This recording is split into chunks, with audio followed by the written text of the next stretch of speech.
Draw. War. Lords. Yo, Slapbox 52, hand combat, man down, now you getting treated like a little youth.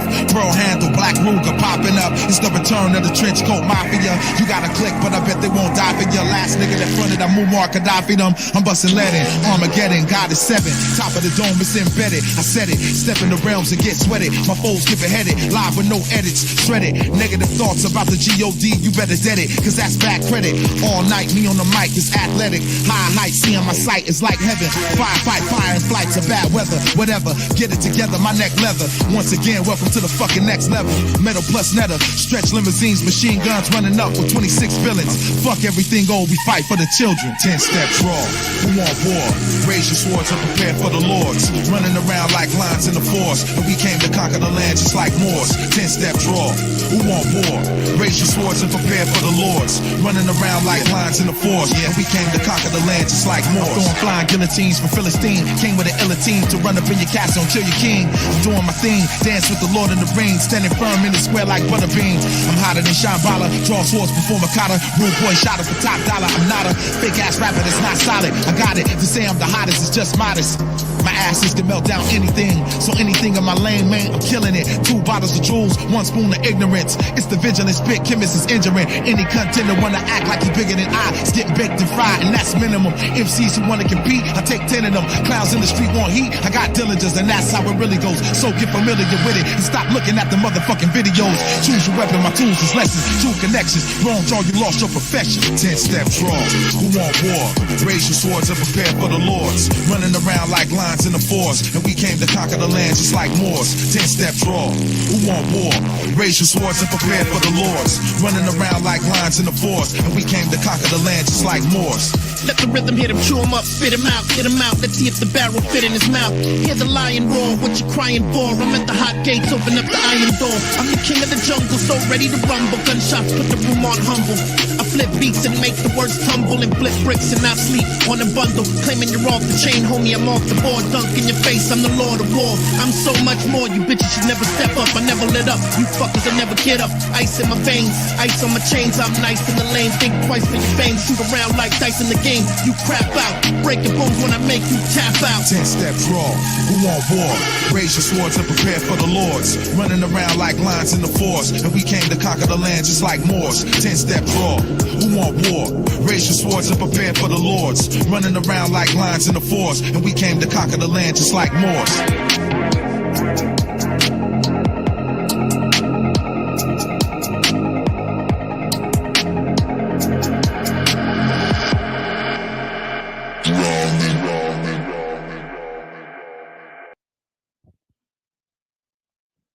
Yeah, welcome to the Machine Lights. We're going to watch a recording of a video that occurred not so long ago so that we can have recorded footage of an impromptu debate, quote unquote, that was held, but it was more of a sort of interrogation round between me and this character. And yeah, we're just gonna go ahead and recall what happened here, because the main reason is because there's a odd sort of instances of these videos being edited afterwards, so we want to have on file what happened while the live is still going on, right? So essentially here is the framework for what we're about to witness is I was watching Glenn Lawrence, right, and I made several comments, right? Jewbob had claimed that the triune Christian God, right, is well to presuppose the existence of free will and mind of God, right, and also your own mind having caused you to do certain things and distinguish between certain choices and events in the world, right? So essentially, I claim that, you don't have to presuppose a triune God in order to make this happen, right? All that's necessary to presuppose is a supreme intelligence, right? So I was talking about causality, right? And how God is the direct cause of everything in the world. Now, it's interesting that Jewbob goes to the position that God does not control all things in the world. He does not have control over all things, right? Because there's primary and secondary causes. Now, this belief in Aristotelian logic, okay, allows him to believe in his triune God, which he claims is not sourced from the Bible, okay, the main book where the Trinity is found, right? Okay, he actually runs from the beliefs in the Bible, right? Even though he claims to be a Christian, right? He runs from Romans 9, right? Where it states that God makes one vessel for his glory and one vessel for his destruction, right? One vessel for his obedience and one vessel for his wrath, right? Well, the question becomes is how can you disobey God? Is God in control of sin? Does God cause sin to happen? Right? Okay. God does not cause any evil to happen in the world, right? Because evil, right, is a human characteristic, right? Now, this idea that, you know, the idea of human goodness or human evil, right, can be applied to God, right, who has knowledge and control over all things, right? Okay, where we can't understand how God, okay, who has such a power, right, would be able to wield it to bring about the best results possible, right? We have no idea how that could be, right? So since we don't have any knowledge of God's work, right, how can we claim that we're completely free to do anything? Right? It's a simple query, right? And it goes down to this that if we're born with original sin, right, as it says about Adam in Romans, right, that God needed a second Adam, right, in order to heal man of sin, okay? Okay, and also that you know, we are in control of our own nature, right? So all the sin, right? God allows us to sin, in other words, right? So, in other words, since God has control over all things, but he allows us to sin, how is it not true in the Christian view that God is the cause and author of sin? Simple question, right? But, you know what I mean? That is all questions, right? And were those questions addressed, right? Let's take a look at this discussion here and we'll see if these questions were addressed. A lot of name calling, right? A lot of running away, right? Had to repeat questions 4 or 5 times, people pretending they didn't hear me, right? And yeah, all sorts of interesting tactics, right, to try to obfuscate from very, very simple questions about religion that I just posed, right? Questions that have been debated for thousands of years. For thousands of years. Yeah, we're going to presume these people know the answer to these questions, right? Okay. All right. And they get to decide that other worldviews, right? Islam, Hinduism, right? Judaism, right? Any other worldview, right? That disagrees with Aristotelian logic, their belief in Aristotelian logic, right? Because this is not found in the Bible, right? Their belief in free will is based on their belief in Aristotelian logic, right? Which follows from their belief in God, right? Okay. Yeah, that's funny. Yeah, that's funny with the Burt Kreischer thing. You know, every time you search my name, you get that fool. All right. Okay. So, yeah, you know, professional fools, just like Doodlebob from Hollywood, from Hollyweird. And now they're makeshift Christian philosophers. All right. You got to love life, folks. Right. You got to see the comedy. Right. I mean, for sure. All right. You know, after all, these people are comedians. I mean, The divine comedy, if you will. Exactly. All right. Yeah, and we won't be here too long. I'm just doing this so, as I said, so I could record some of this footage here. And Glenn Lawrence is an absolute coward. Absolute coward. Muted me 3 times. Right. Allowed insults to go on. Then he claimed that I was bad faith. Absolute cowardly move. I won't be back on his nonsense platform. Right. Right. Total trash platform. Right. Fake intellectual debates. Right. Totally fake. From Hollywood. Go figure. All right. And from your argument. No. Right? Do you believe that? Do you believe we're all predetermined to just act and we don't have any choice in the matter? No, I said from the very beginning that I believe that we have free will. But then you can't say there's an absolute truth. If you're gonna deny the God being all knowing, you can't say there's an absolute truth, and then you can't say there. Oh wait, I gotta get his reaction to me coming up there first. He loses his mind when they tell him I'm coming up Yeah, there. he immediately put himself above you. Did you notice that? Yeah, but yeah, this whole idea, like, it was crazy because they invited me to come on the stage, and I was like, literally, like, they're like, "You want to call in?" And I'm like, "Only if you guys want me to." That was my literal answer, And then and they're like, "Let us send you a private DM and fucking roll out the red carpet for you," So I'm like, "All right, cool, all right."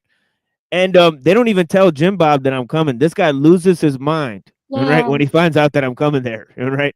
And then they do everything. Ambush.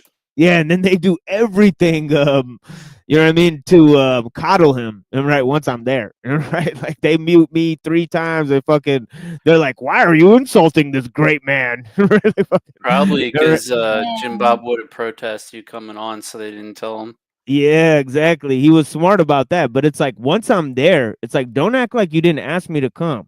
You asked me to come because there's 20 people watching and you needed the engagement. There's like 60 people watching when I left. Right? So this is a joke. Right? This whole thing is like a total joke. Like, he had nothing going on his channel, so he begged me to call in. Right? Like, that's the fact about it, right? Because I've debated these guys before, blah blah blah. Right? He's like, "Let's have a hot minute." But yeah. You know what I mean? Who invited you? Which of the 3? The Glenn Lawrence dude, the dude who runs the channel. Yeah. Snap. Yeah. Yeah, he told me, he got me to call in there. So, you know what I mean? So why they pretended like, you know what I mean, right? I'm not ready to debate this stuff is wild. Because it's like, you must have assumed that before you asked me to call in, unless you were looking to have a shit show. Right? You know what I mean, right? So it's like, what's the problem now? You know what I mean, right? They got really, really sensitive. I mean, when I decided to call in. I mean, and is omniscient, then God knows everything about the future, including every action we will take, right? If God knows X will happen, X being an action that you will take, then X is true and cannot be false. Look, you're already contradicting yourself. There is no I or you in that world. There's just a set of mechanisms that are unfolding that God is causing to unfold as like a little marionette domino effect. So to say, well, God's all knowing, so that means you. Well, what do you mean you? Like, there is no you. There's just a machine, a wet machine in reality you call reality that's just unfolding. So when you say God is all knowing, therefore you don't really, your actions are already predetermined. There is no you. There's just a wet mechanical flesh, just operating and unfolding. So I'm not sure. Again, you keep granting yourself these terms like you or I or action. All of the action of the world under the argument you're using is just all unfolding. Trees growing, animals eating each other. This is just an unfolding process that's all predetermined from your argument. No. Right? Do you believe that? Do you believe we're all predetermined to just act and we don't have any choice in the matter? No, I said from the very beginning that I believe that we have free will. Yeah, just because you believe in argument in contingency, right, that things follow through necessary causes, right, that there's a primary cause, that causes all of the other causes, right? Just because you think that doesn't mean that people don't make choices. The two things are not even in relation to each other. You could have a debate with somebody. It's just that every single action you take, right, is caused by predetermined causes, right? You could argue whatever you want. You could do whatever you want, right? But what causes you to do that may not be caused by you, right? You may not be the primary cause of the things that you do. Even whilst making choices, right? Choice is not the whole enchilada of freedom, right? You can make a decision, right? In making a decision, you're free, right? Okay. Now, making choices can be necessitated by previous causes, and these causes can be unknown to the person who's choosing, right? Right? Now, say you make a random choice. What is a random choice? Does randomness exist? Right? If possibilities and randomness do not exist, then you could not have chose otherwise. Right? Too deep for these fucking dunderheads. Right? Definitely. All right? But yeah, all right, they don't want to get into it.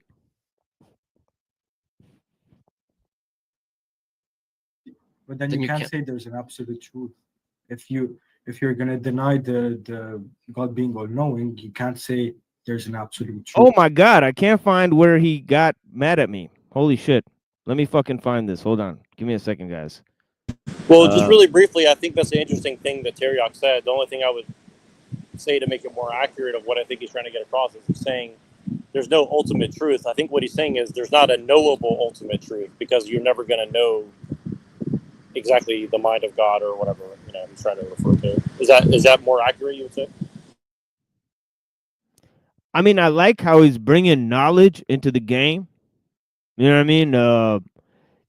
And definitely knowledge does not have to do, or the knowledge of God, does not necessarily have to do with what type of choices you can make. We could still think that we're making all sorts of choices, right, between things, but we just don't have enough information to know that was already determined in advance. So basically what you're saying is like they're making a lot of leaps in logic and assumptions just because they don't know, and you can't. Oh yeah, exactly. Yeah, definitely, definitely. That's a total conflation and leap in logic, right? And that's why I kept asking him the same question over and over. Why is us making choices to know things? How is that related to truth? Right, because it's always going to be from a certain perspective, even if you think that you've measured and found other correspondences that back that up. It's like you still have to make an assumption. It's kind of like we experience time in a linear fashion, but that doesn't mean that we have to assume that it only exists in that way just because that's all we can observe. If that makes sense, right? Like that's kind of my example that I would inject basically. Yeah, and you guys got to bear with me. This might take longer than I thought because I'm trying to find a specific part where he got mad at me. I'm sorry. And engineer Twitch and the internet. Reasoning to make thing does not mean it's going to happen. Of a railroad that's regular matter of these.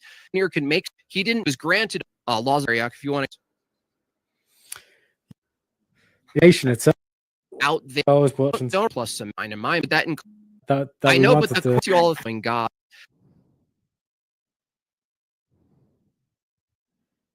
And you say yes, and I don't using actually. I'm not going to grant in an argument. That's why it exists, unless either all of its knowledge and truth we all agree on has to be the governing truth. No way. The premise. You want to argue? The machine lies is probably going to be hopping on. Who is Islamic? Oh no. Oh, is probably going to be hopping on. Who is Islamic? Oh no. Oh gosh.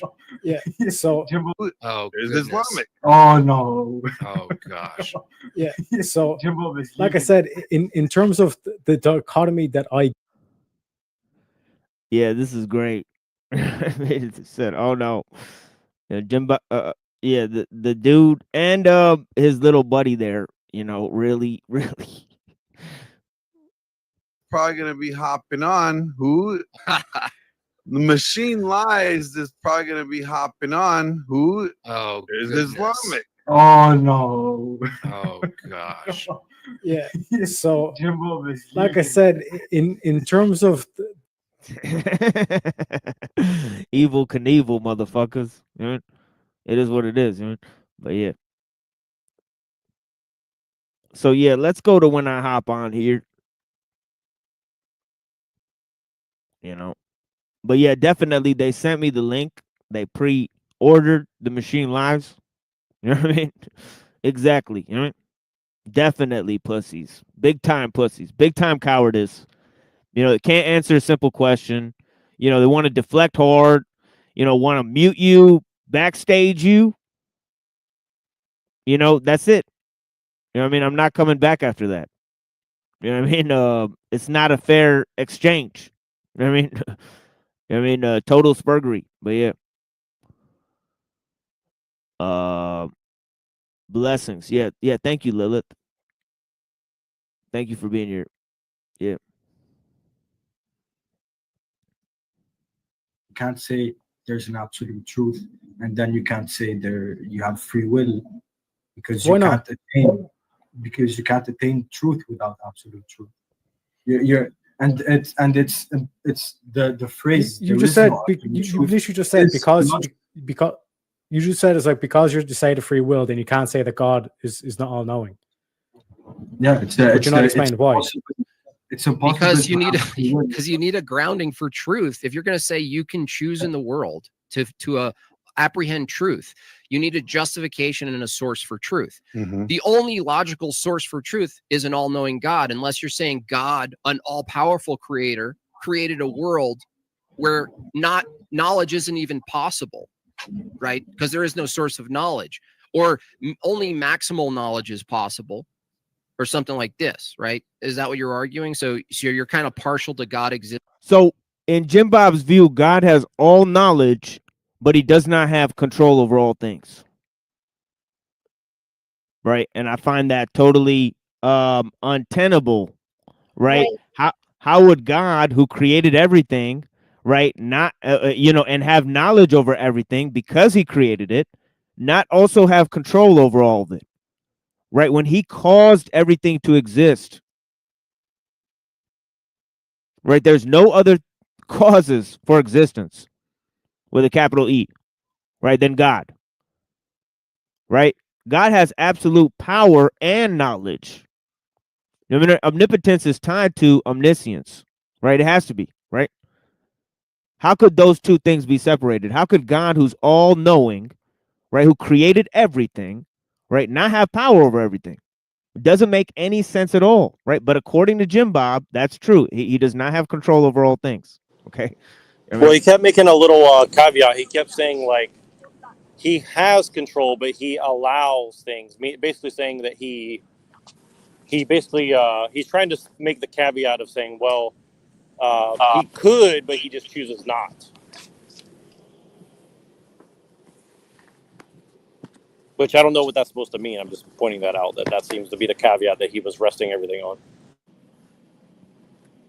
Yeah, and I think that's false. I think that God is exhausting all of his power for the project of creation. Right? I think that would have to be true, right? Because why would God choose to limit his own power, or what proof do people have that God chose to limit his own power? If God has power, right, we'll have to assume that all the power he has is being used towards creation. Otherwise, we're picking and choosing where God extends his power over creation, right?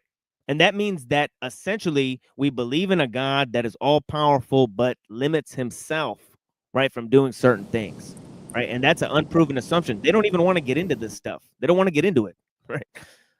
Well, and it seems like a big hinge on that seems to come up over and over again is the problem of sin and the problem of evil, and I guess there's some overlap essentially. And I think that seems to be like a big thing of contention where they, and also I have a clip of Jewbob that says something, and like I screen recorded it because I wasn't sure what it meant, but he made the argument that I mentioned earlier. It's the argument was essentially, well, Allah has to always be creating, and so why would you make that assumption? Something to that effect. So he has a problem with what you're saying specifically, that Allah has to that whatever God is has to always be creating. He's basically saying he has chosen, or he does choose to not create all the time, essentially. Which I don't know exactly what that means. Hey, greetings, Lilith. How you doing today? Thank you for joining panel.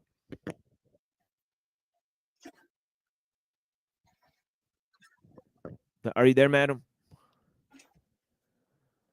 Yeah, blessings. We'll allow you to get yourself sorted out. But yeah, thank you so much for joining. I think she had audio troubles. But yeah, Lilith, blessings. All right. Lilith, seems like a few people know Lilith out here. You know what I mean, right? Don't worship the creator. Yeah, that's fair. You know what I mean? Yeah, your beliefs are honored here for sure. You know what I mean? Don't worry about it. You know what Yeah, right. I was there. Oh, sorry.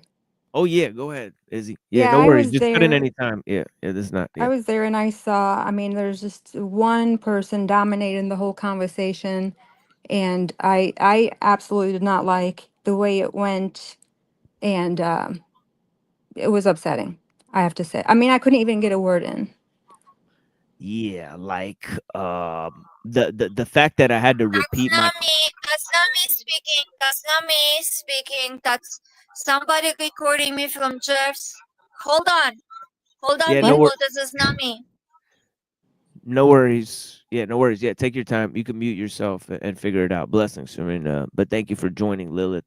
But yeah, we got a new panelist, Lilith, a new panel character unlocked. I mean, right on the Machine Lies. Blessings. I mean, as my friend NPC likes to say, right, new character unlocked.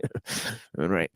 But yeah, but yeah, the thing here is the fact that the dude couldn't answer my question 4 or 5 times, right? And then we're gonna go on a interrogation, where he's gonna cross-examine me all of a sudden. It's like, nah, this isn't gonna fly like this.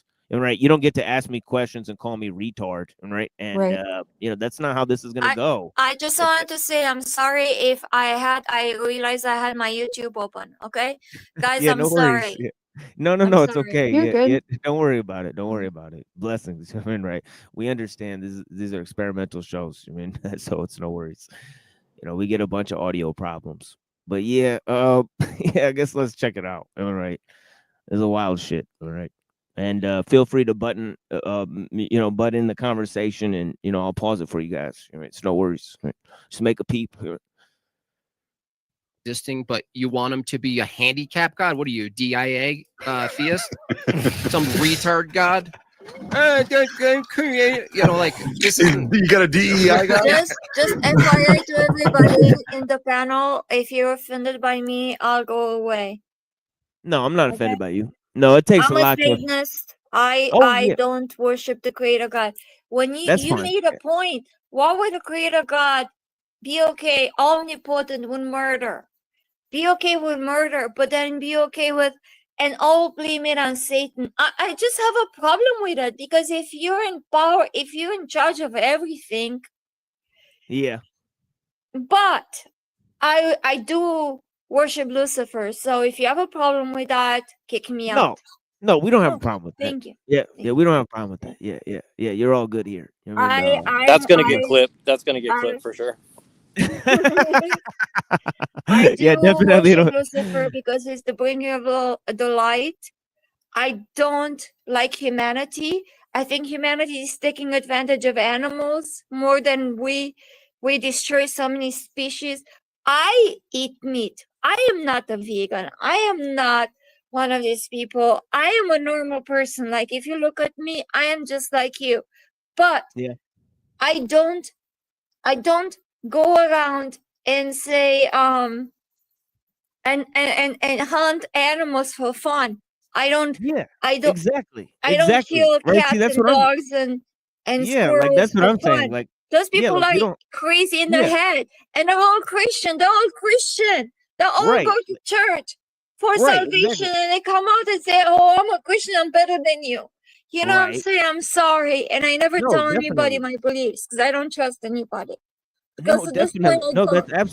that's absolutely Well, true. It doesn't do matter do what you people's beliefs are. You know what I mean? That people have all types of moral characters. People don't um not believe in moral actions just because they believe in a certain sort of God, or just because they don't believe in free will. That's hogwash, right? Like that's plainly just hogwash. That's a terrible idea.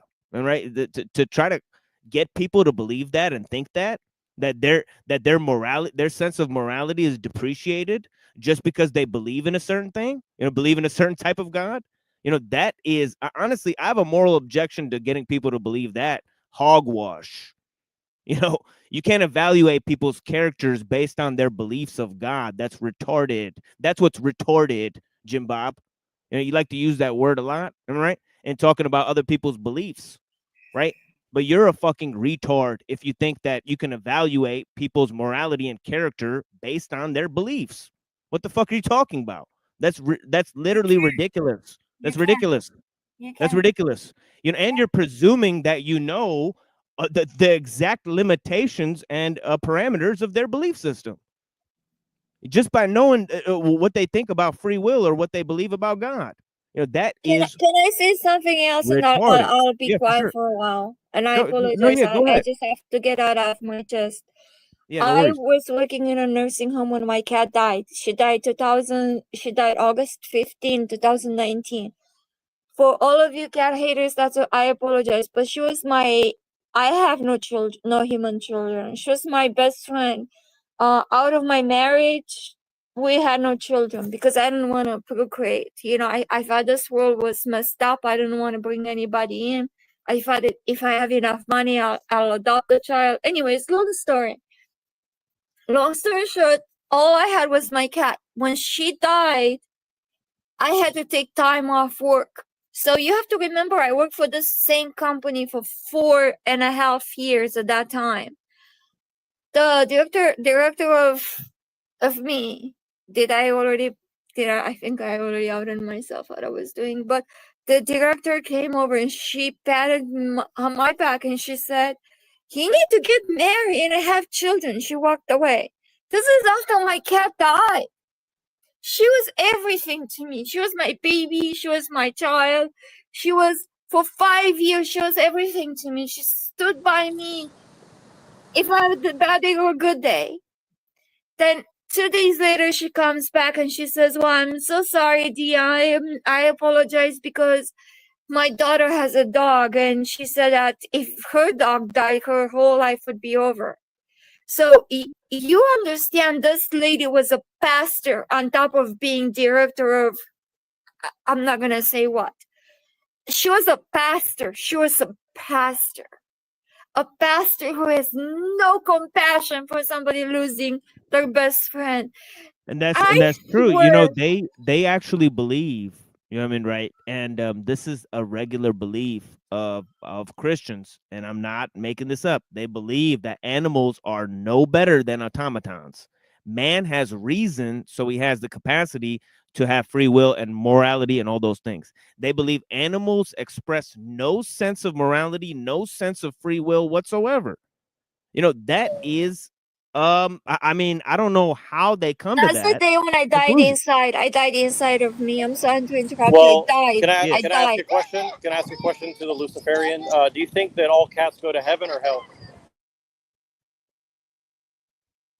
Definitely Are heaven. you asking me?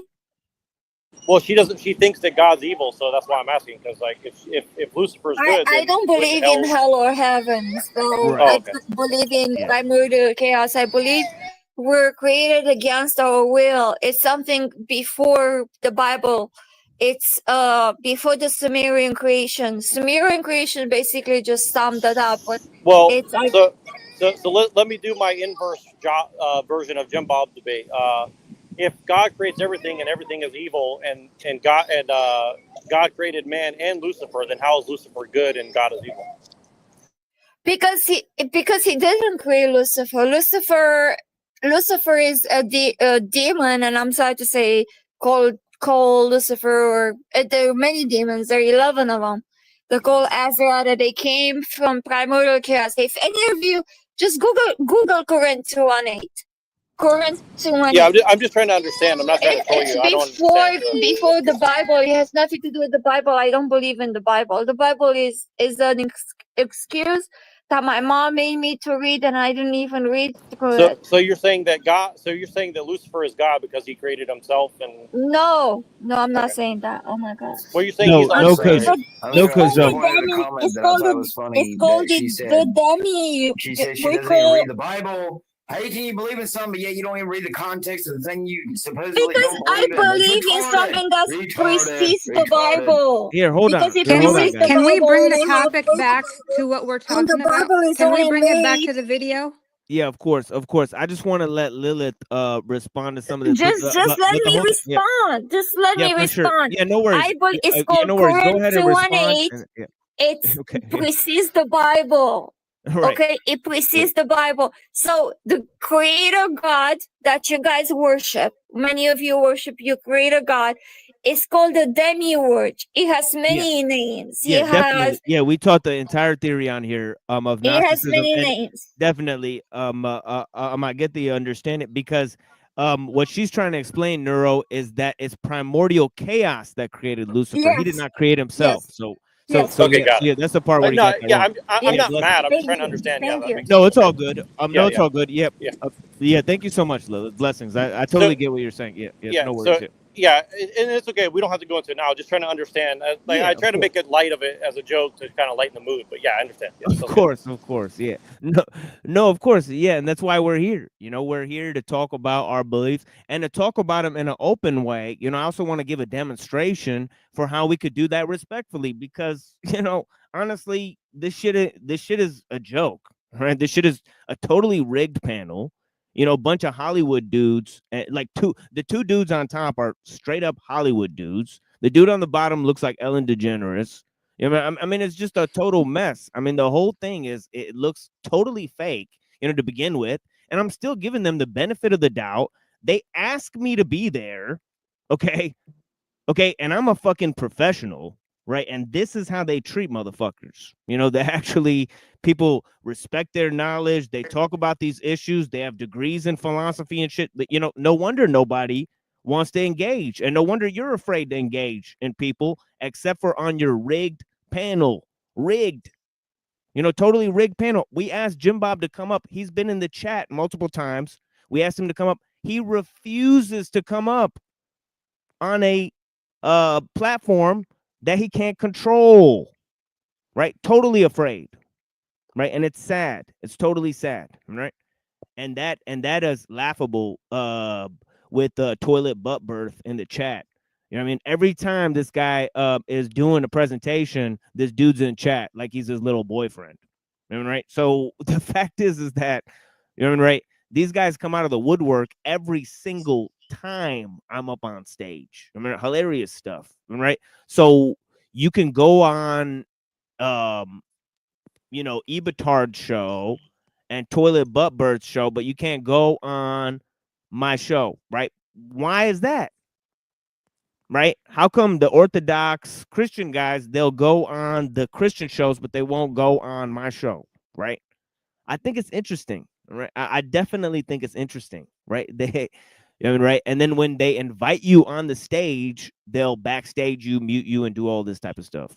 Totally bad faith. I mean, totally insulting. I mean, so yeah, definitely they get what they deserve when everybody thinks they're a joke. Wonder why they're all debating 304s and getting nowhere, and having no actual success, and then they have an echo chamber. And right, it's obvious. It's because it's totally rigged, totally gay. All right. You got some Hollywood dudes and a Zionist on the panel, right? Let's not question the Zionism that this dude Tariq espouses, right? openly said I'm a Zionist, right? Okay. But, you know, we're going to go ahead and, you know, and this dude, Jewbob and Glenn Lawrence, they're doing shows supporting Trump. Man, these guys are not conservatives or intellectuals or independent thinkers whatsoever. Right. So let me just get that out of the way because, you know, I refuse to pretend like this is a valid engagement. All right. You know, at all. All right. This is totally unprofessional garbage. I mean, chitter chatter. I want to welcome Machine Lies to the panel. Yeah, greetings. I think Teriak was getting bodied, and he needs some help to make it a little bit more interesting. That's not true at all. Teriak was not getting bodied. He was totally smashing these other two dudes, and then they were gaslighting him and laughing at him. And now Glenn Lawrence is gonna be this dude's butt boy and say, "Oh yeah, this fucking dude is fucking getting smashed out there." And I debated Teriak. You know what I mean? And yeah, Tariak's afraid to debate too. You know, it just is what it is, right? They were not wanting me to show up here. Right? What is your position on free will and all this conversation? Well, I didn't know you guys were doing this. You know, I was just in the chat there, and they summoned me here, you know, to the panel, and I was streaming all night last night. So yeah, blessings. Thank you guys for having me. I appreciate it. I think that Tariak is basically correct. You know, if God is all knowing, you know, if he has you know, knowledge of the future, you know, then it seems like right. And this, I guarantee you, this dude Nadeem, he doesn't even know why he's laughing. He's just laughing because Jewbob's laughing. 100%, 100%, Nadeem. I have to say though, I don't think Glenn intentions were bad. I think he really truly invited you to have just another opinion. You know what I mean? I think it's just the two people in the top that had issues with you. Yeah, but I seen some of Glenn Lawrence's behavior, you know what I mean, in terms of kowtowing, you know, to Andrew Wilson and Jewbob and that whole thing. So oh yeah, I'm not familiar with that. Yeah, I'm willing to just bet that you know, he wanted to just protect Jewbob at any cost. You know what I mean? And I know that's what it is, right? And I have to say, many of us in the chat told, like, we're calling you and asking you to go up. You know what I mean? And he did listen to the chat. Oh, okay. Yeah, that might have been the thing. She sounds just like me. I'm sorry, guys. I'm sorry. It's not me. What's that? You sound just like me. Yeah, just like that's true. Yeah, that's true. They do kind of sound alike. Yeah. Yeah, when you first, actually, when Lilith first talked, I thought it was Izzy. So yeah, that is true. That's funny. Izzy, are you from the Stone Vet channel? Is that you? F3, you mean? F3? Yes. Izzy, I love you for what you did. Listen, I want to say something to Izzy. I don't go to his channel anymore. He is an evil person. They called me a gypsy. Can you believe they called me a gypsy? I'm not. Wait, who? I haven't been there. I was only there as a guest a couple of times. I know, Izzy. I'm sorry. What's wrong with gypsies? I love you. I'm glad to hear you again. Oh, thank you. She's from abroad too, and I'm from abroad too. You know. What's wrong with gypsies? Are we against gypsies now? Yeah, no, but I don't. I no. They said it in the wrong way. They not made if me. you're like for Polish people.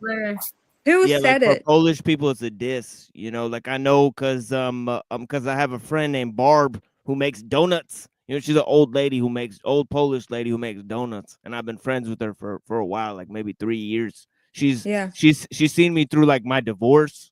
So good to hear.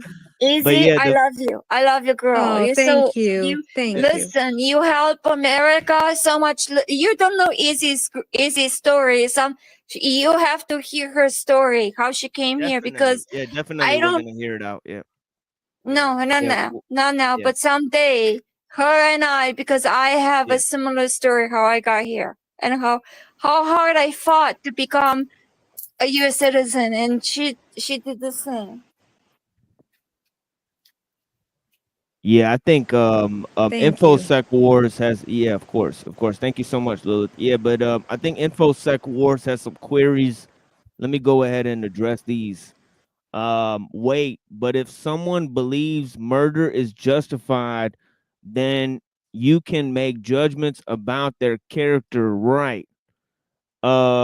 Yes, of course. But you know, see, that is such an open statement though. You know, murder justified. Of course, murder is justified in certain cases. I mean, as a deterrent, for example, right? For somebody who's murdering people, right? Right. That would be a good place to see where murder is justified, right? So, you know, it can get dicey, right? Moral justification is always dicey subject. You know what I mean? And of course, it depends on the amount of information you have, the amount of knowledge you have. That's the case, right? Now, God has all the knowledge, right? Add that, right? So, you know, I think he's on a different moral plane, right? Functions on a different moral plane, you know, and I use their little trick of saying, oh, that's a category error, right? You know what I mean, right? Right. So yeah, I literally stumped this motherfucker. Let's check it out. I mean, and give me a second. I'm gonna turn my camera. You know that there's no way that we can choose, you know, or change the future, right? And it's not just knowledge of the future that God has. God actually causes all things. God has complete power over all things. So, you know, it's not only that, but if we fall out of obedience with God, you know, then we'll fall into all sorts of corruption. So it's very necessary that we obey God, right? And God already knows. That's a contradiction. Contradiction. Yeah. It's possible. No, it's not. No, it's not. You can't obey God. No, there's people who obey God. There's people who obey God, and there's people who don't obey God. And God knows that a who choice? those people are. Is that a choice? Was that a choice? Yeah, is that a choice? It's not a choice. It's not a choice. Then there's no disobedience. They can't not obey him. Of course, there's disobedience. Of course, there's disobedience. They didn't have any choice. Well, how can if you didn't have a choice to be able to choose to either obey or disobey, then how is it a choice? It's just a tentacle of God unfolding. It's just a little tentacle. Well, God knows in advance who's going to disobey him. You know, it's as easy as that. Then that's free will. Then one vessel made for God's glory and one vessel made for his destruction, just like it says in Romans 9. And are you arguing for free will? I'm arguing for Romans 9, and that's what it says in the Bible. There's a choice. But if foreknowledge doesn't, where's the choice in Romans 9? Did you say it seems like we don't have free will before? I don't think I said that. You said seems, the word seems. I was wondering if you had a better Maybe word I to use in an misspoke. argument. Maybe I misspoke. Let me clarify my position. I don't believe we have free will. I didn't say that in the beginning when I came in because did you did you come to that? Hold on. I was trying to machine. Here, hold on real quick, guys. I was just trying to explain Tariak's position, but yeah, go ahead. Your belief, you don't believe that we have free will. Did you once believe that we did? So if you essentially choose to do things, right? Say you chose to do something, right? How is that different? Okay, if God also decided that you do that thing, right? Choice is not the same as freedom, right? Freedom is about will and making decisions, right? You're not free when you're choosing things, right? Can I answer that? Can I answer that? Yeah, for sure. It's because this is an illusion. We were all this universe that was created by the demiurge. I know Easy is not gonna agree with me because of her religion, but it's okay, and I apologize, Easy. Oh no, you don't know that. I accept everybody. I don't care at all. Me neither. I don't care. I believe everybody that if you worship a chair, we should allow you to speak your mind and appreciate you.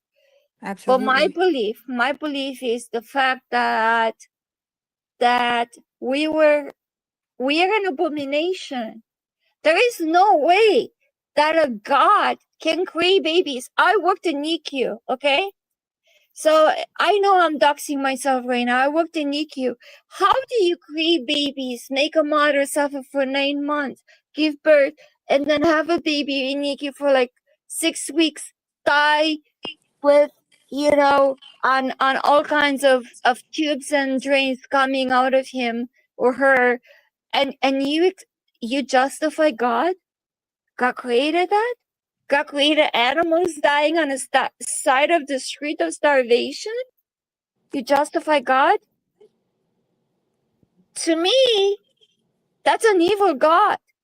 And that's how I ended up. I ended up from being a Greek Orthodox to atheist to studying the current 218 misanthropic Luciferian order and ended up where I'm at right now. That's my belief. That's actually very relevant to the conversation. So you were raised an Orthodox Christian and you stopped being an Orthodox Christian. Fascinating. Yeah. Yes, Okay. sir. Yeah. So yeah,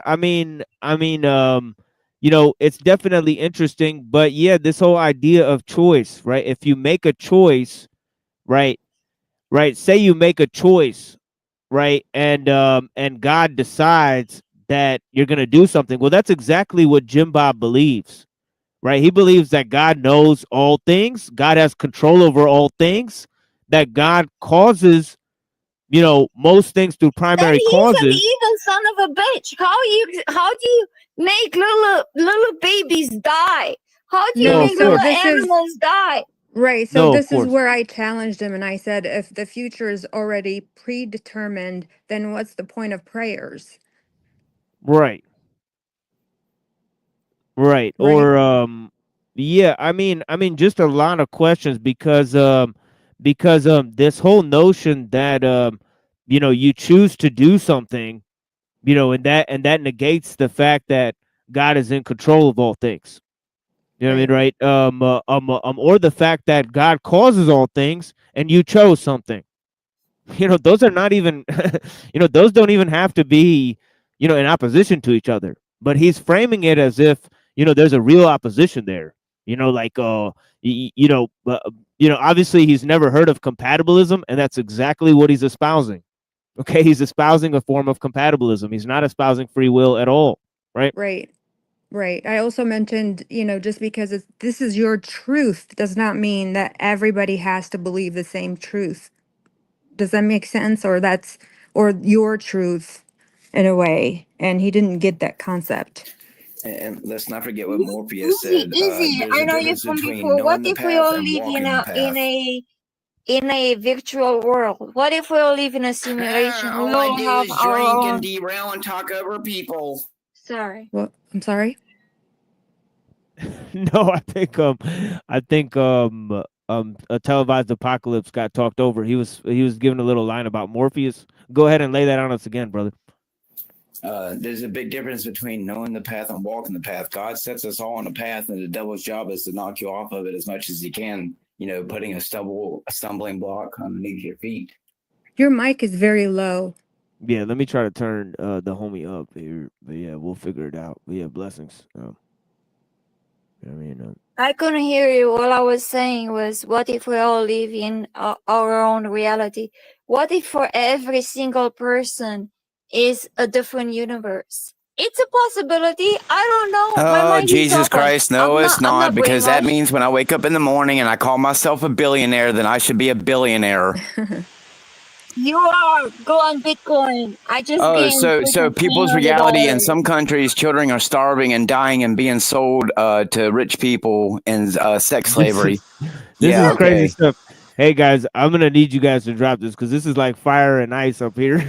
I know. Sure. I'm sorry. Yeah, you know what I'm saying. There's like some serious. What's wrong with this fire and ice? Fire and ice is good. Fire. No, I love it. No, I love it. But we gotta calm it down because we got the brother right here. InfoSec Wars. I'm drinking beer. I think let's focus on the video. I love Easy. I'm so glad to see her here again. Sure. I'm sorry. That's a person that you actually guys should listen to. That's all I have to say. I know her. Thank you, Lilith. Yeah, thank you, Lilith. We're honored to have Lilith and Izzy here. First time guest. Blessings. InfoSec, what you got for us, homie? Go ahead. Hey, what's up, man? Interesting talk. Yeah. I think you're very insightful, but I do have a couple of questions to see what Yeah, you for think, sure. because Let's do it. I'm trying to turn your mic up. Give me a second am I here. low? Yeah. Yeah, Yeah, a little yeah. bit, but yeah, for sure. But yeah, go ahead. So I think the confusion lies in that if the idea that God could quote unquote know beforehand what your choice is going to be, that would deny free will. I think it's in my estimation, if God doesn't exist in time, then there's no such notion as God knowing beforehand. It's like all time is present to God from his fingertips, so he could jump between centuries, millennia instantly. So God would only know what you choose at the moment of you choosing it. It would only appear to you temporally as though he did it before you chose. But it's not that he knows before you choose it, even if it's 20 years to you. He just knows when you choose it. He gives access to the future relative to temporal time. So can I ask you which God you're referring to? Because on panel right here, we have 3 different backgrounds, or 4. Right. I'm not even advocating for a particular interpretation of God. I mean, if you want to know my particular background, I mean, I would say I'm probably, honestly, reluctantly closest to like a Gnostic. I don't follow a particular church path yet. I find very many things compelling from the Orthodox Church. I find some teachings compelling from different traditions, but it's not that I have the answers. I'm just trying to clarify that I think the idea that God knowing beforehand is kind of a misnomer, because God is not bound by time, so he doesn't know anything before or after. He knows things atemporally. Right. So I just think the idea that free will being eliminated because he knows before is kind of it's an oxymoron. That's the point I'm making, and I think that's, and just to be to flesh out what I'm saying too, I think from personally speaking, I think that if truth were to be discernible, like ultimately discernible, that there's something that is true that humans can have a subjective experience of, even the imperfect, right? If it's discernible to man, then wouldn't it require that you have free will? Because if you don't have free will, then discernment is an illusion. Everything is a mechanistic process from laws of physics, nature, whatever other Pandora's box yet. So my point is, if there is truth, then by necessity, I think there would have to be free will. And I don't think God knowing before, quote unquote, beforehand would refute that, because I don't think God knows before. I think he knows at the moment of your decision. It just appears before temporally. I agree. Cool. Now, so I want to hear what Machine Lines has to say, because I know he thinks about this stuff a lot, and that's the way I see it. But I know. Yeah, I agree. It makes sense. Again, if you think about, if already the future is predetermined, what's happened is already predetermined, then again, as simple as what's the reason for people to pray to God about things, correct? Well, but people praying wouldn't be, so the idea that praying, again, I'm not a priest or an imam or whatever, but if you would pray to God or a certain God, whatever, right, it would still affect your will and the will of those around you, hypothetically. And if free will is true, then praying would still have an effect on the future. Even if God were to know how it would affect it, it wouldn't make the freedom of the will of that any less real, because God has access to all time simultaneously. So prayer would still work. It's not that prayer would be negated. It's that it would be a different mechanism than like a tool. It's not a tool like, like a mechanistic tool where you have an input and output. Like it's like a cybernetic machine where you have an input and you have a known output. It's more, spiritual, whatever you want to call it. But I don't think prayer would be negated. I don't think free will would be negated from that. Interesting. Yeah, appreciate it. Yeah, So Machine, what do you think? Yeah, in my view of time, right, I think things are being created spontaneously, right? I think God is involved in every aspect of existence, right? I don't think that the future, I think God can change the future, right? But I think in order for God to be able to change the future, we have to give up our free will, right? Our free will can't be a thing if God can change the future, right? Yeah, we would be robots. You're saying, can I say something? Machine, can I repeat that? That's just a little just a very very general very very general position. Yeah, exactly. Yeah, but go ahead, guys. Yeah. And I respect everybody's beliefs, and this is the thing that people, when I speak about my beliefs, they think that I'm some sort of like crazy person. We were not created to be born and die, because some of us are being born and die like a very early age.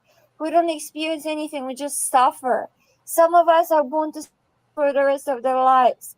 Some of us are born and like it's just like a crazy lottery. It's like a crazy game. So unless I'm sorry, let me finish. So unless you think your creator God is some sort of like maniac, psycho entity who just likes to, we call him the demiurge, by the way, who just likes to see people suffering, you cannot possibly worship. There is no way. There is no way. Because I work in healthcare, there is no way. I've seen so many people suffering. I've seen so much suffering. Yeah, from thank you, early Lily. ages. Yeah, blessings. No, Yeah, blessings. Yeah, no, definitely. but you don't understand. I've I was seen going to add to your suffering. point. Yeah, no, I actually was going to add to your point. I was going to say, Yeah. if you look at most traditions, death is actually not natural. Death is, before the fall, suffering and death didn't exist in the world. So, I mean, actually, to your point, in some sense, like in the fallen world, it's characterized by death and suffering, right? But that, from a traditional or religious standpoint, from multiple faiths, that isn't the state of man pre-fall, right? I mean, even if you look at things, even like Pre-fall, you mean before Adam and Eve? yeah, before Adam sinned, Adam and Eve sinned. Yeah, Well, but that's another but thing it that is I part of brought in. life. Go ahead. Yeah, like I brought in this original sin thing, and they don't want to bite on that, and the fact is that if you don't want to bite on that, then you're going to say it's not the Bible. Well, if it's not the Bible, then what is it? Aristotelian logic? Your belief in Aristotelian logic allows you to have free will? Is essentially what he's arguing, To be fair, though, I think Because the universe has been found to be longer than the Bible and longer than the Quran and longer than any. Definitely. Yeah, Well, Lilith, I gotta send you my these presentations I did on the Gnostic ideas, because I gave full presentations on those ideas. Definitely, you like those presentations. Too. It's actually, it's not. So they basically created religions. That's basically what happens. Definitely. And right now people definitely. are I know their idea. dying because of created religions. Yeah, I'm And very familiar with the concept of the demiurge. Definitely, we've talked about Yeah. that on the show. We've covered That's that. But awesome. yeah, What is your name on YouTube? How can I add you? the machine lies. Yeah. The machine lies. I'll Yeah. try to add you. I'll try to Of add you. 'Cause course, of I course. go Thank you, live Lilith. every Yeah, night. maybe I'll put I my go own live channel. every night after work, but Yeah, nobody somebody comes put my in. own channel in the somebody put my own channel in the chat. No, I can't go both on live and the chat. I'm on my cell phone. I only have a cell phone, guys. Oh That's yeah, all I yeah. It's got. hard to look on the cell phone. Yeah, Yeah, for it sure. is hard. But I'm but Gen X. infosec. I'm But let Gen me X. engage. But yeah, let me Gen engage X. with infosec. We don't have him often too many times. Let me engage with him real quick. Go ahead, Yeah. infosec. What are you saying? No, I was going to say, I think to be fair, I think the idea of like original, again, I'm not a priest or, a biblical scholar or anything, but I think the idea of original sin is much more of a Catholic teaching than it is an Orthodox one. So I don't know if it applies to. Right.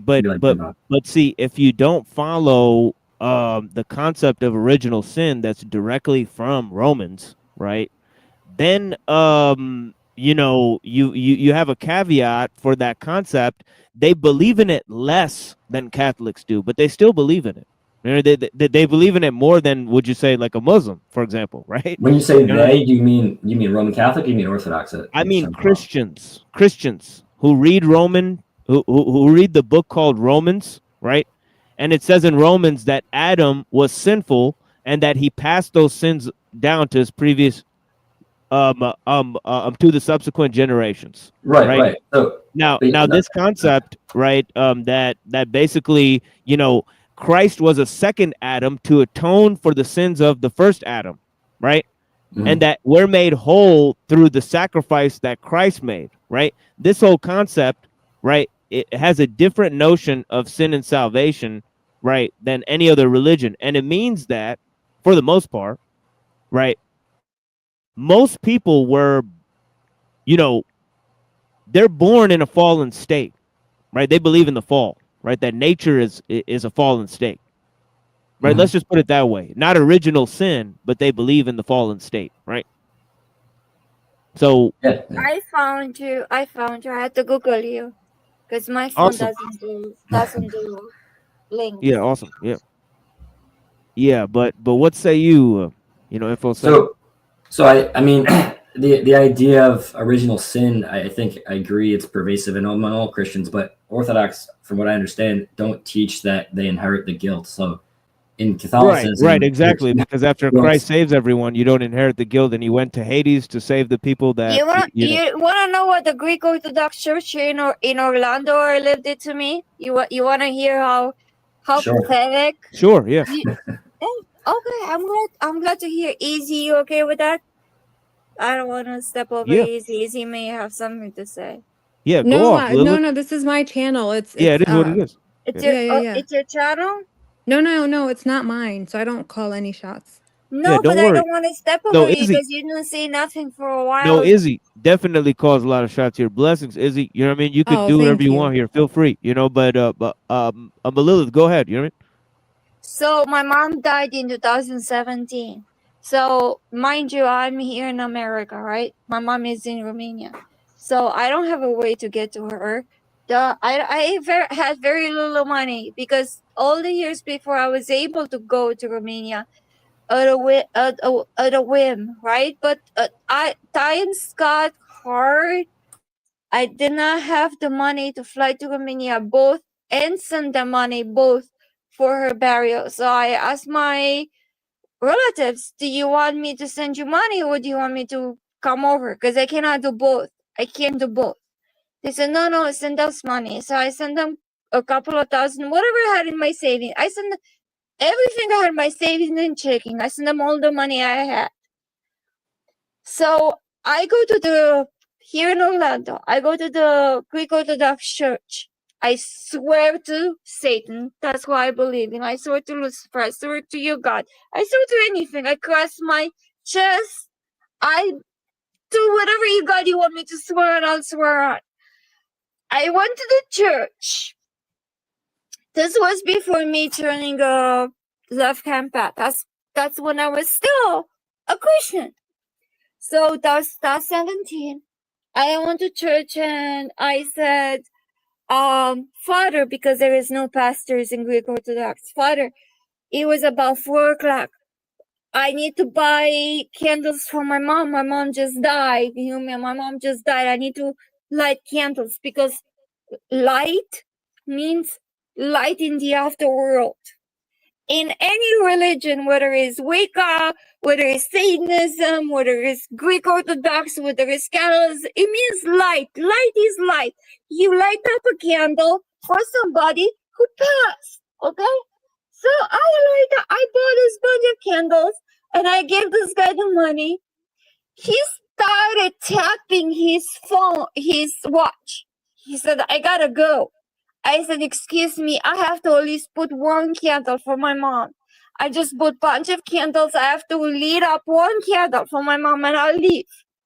He said, no, my wife is waiting for me. His wife was waiting in the pews behind. My wife is waiting for me. You gotta go. You bought the candles. You gotta go. I said, Father, but this is for my mom. This is light in the afterlife. I cannot go to Romania. I can go there. He said no. Okay, that's when I turned. Yeah, well, rest in peace, your dear sweet mother. Yeah, blessings. Bless her heart. And yeah, definitely. Yeah. No, people will always fail people.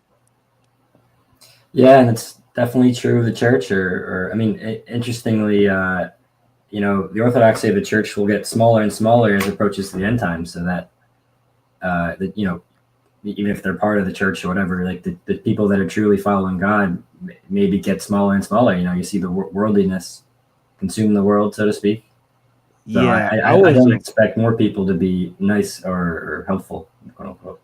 Yeah, I mean, I was betting on him to go the route that he says that the Bible is not justification for his beliefs, right? That logic is the justification for his beliefs. So I'll say, well, then you're not coming to your beliefs based on God. You're coming to them based on Aristotelian logic, right? And anyways, you know, if they don't believe in the Bible, right, you know, which clearly states a lot of the things that I said, right? So this whole thing comes down to many different ideas, right? But I was trying to get them to move in a certain direction with the conversation, and they just didn't want to go there. But if you No, go and with yeah. No, I take your point, to be honest. It's two things. One is I agree with you about like that Aristotelian logic. You know, it's like if you reference like you know, Soren Kierkegaard, you know, he believed that to believe in God through pure reason, like the critique of pure reason is that if you come to it based on pure rationality, you're missing the point, so to speak. And I think there's some legitimacy there that if you're saying logic proves God, then you're worshiping logic, not God. And I think there's some valid criticism there. But in terms of the like interpretation of the Bible, as far as I understand it, it's a very Protestant belief that like anybody's interpretation is valid, and that like there isn't a historical teaching of how to interpret these passages. I'm not saying it's perfect or I have the answer to that, but right, or it comes out of hermeneutics. Yeah, or just you know, if we can't prove it based on the Bible, then our proof is logic, and we'll have to admit that we're using logic to prove these things, right? That what we're basing our belief on is the belief in logic, right? Not belief in God, right? So I think that's a totally valid criticism that people then worship logic. But the flip side of that coin is the belief that logic is the mind of God. It's the logoi. You know, that there's Greek terminology that I'm not pretending to know all the answers to, but point is that they think that logic is the mind of God, and that's what would prove it.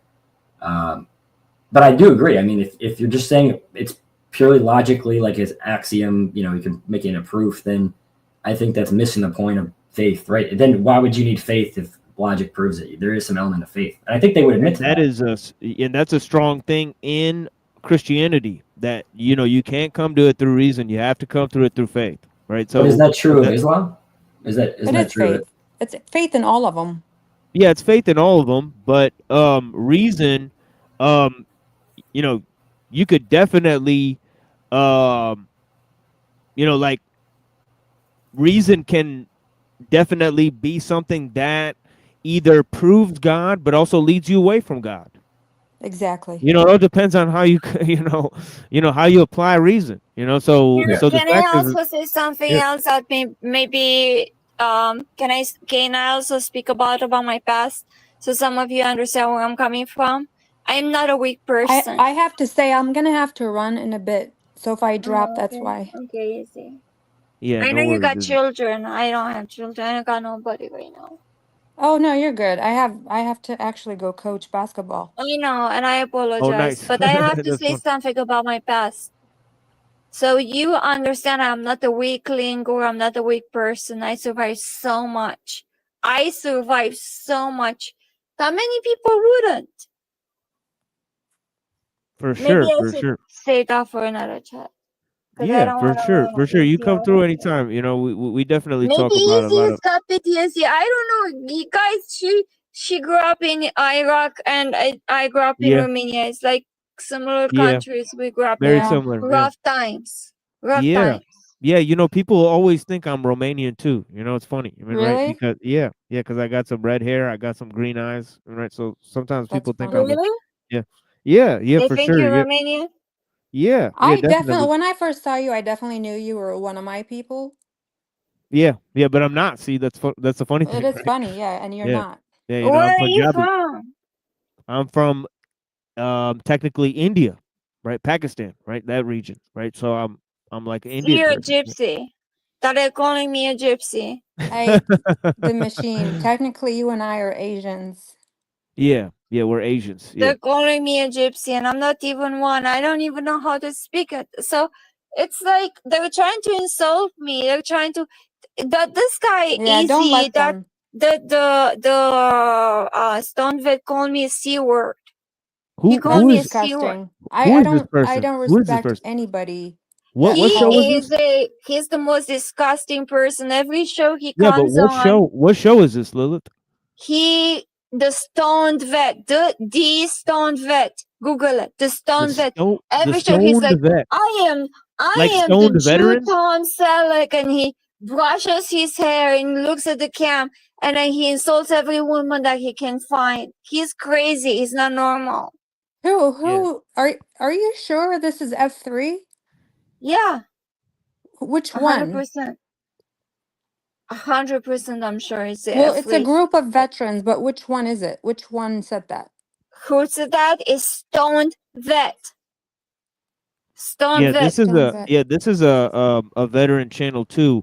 But the point is this. I got to get back to this discussion here. But the point is mainly this. You know, in chapter 9 here, you know, it says, "Tell the truth." It says, "I tell the truth in Christ. I am not lying." And tell me what you interpret from this. Just personally speaking, InfoSec. I mean, right? Just let it hit you, and then tell me what you think. Tell me if this sounds like sounds like 50% free will, 50% not free will, 60-40, or, you know, how do you slice the pie? You know what I mean? Right? It's easy. What's his name? Here, It's hold on. not Here, hold on, Josh. Lilith. I Josh. honestly don't know Yeah, Lilith, I because got to move on here. Thank they you so changed much, the Lilith. names. I think Yeah, that Stone blessings. Vet You know was what I mean? too We can't stoned. talk about Is what this it stuff was. here. Yeah, you know, we can't. Yeah, I don't Sorry, even know what sorry, you guys are sorry, talking sorry. about. Go ahead. Yeah. No, it's no No, worries. I You know, got you blessings. about Yeah. Christ. I got you. I got you about that. Go ahead. Yeah, for Yeah, sure, let's for go sure. Yeah. back to the video.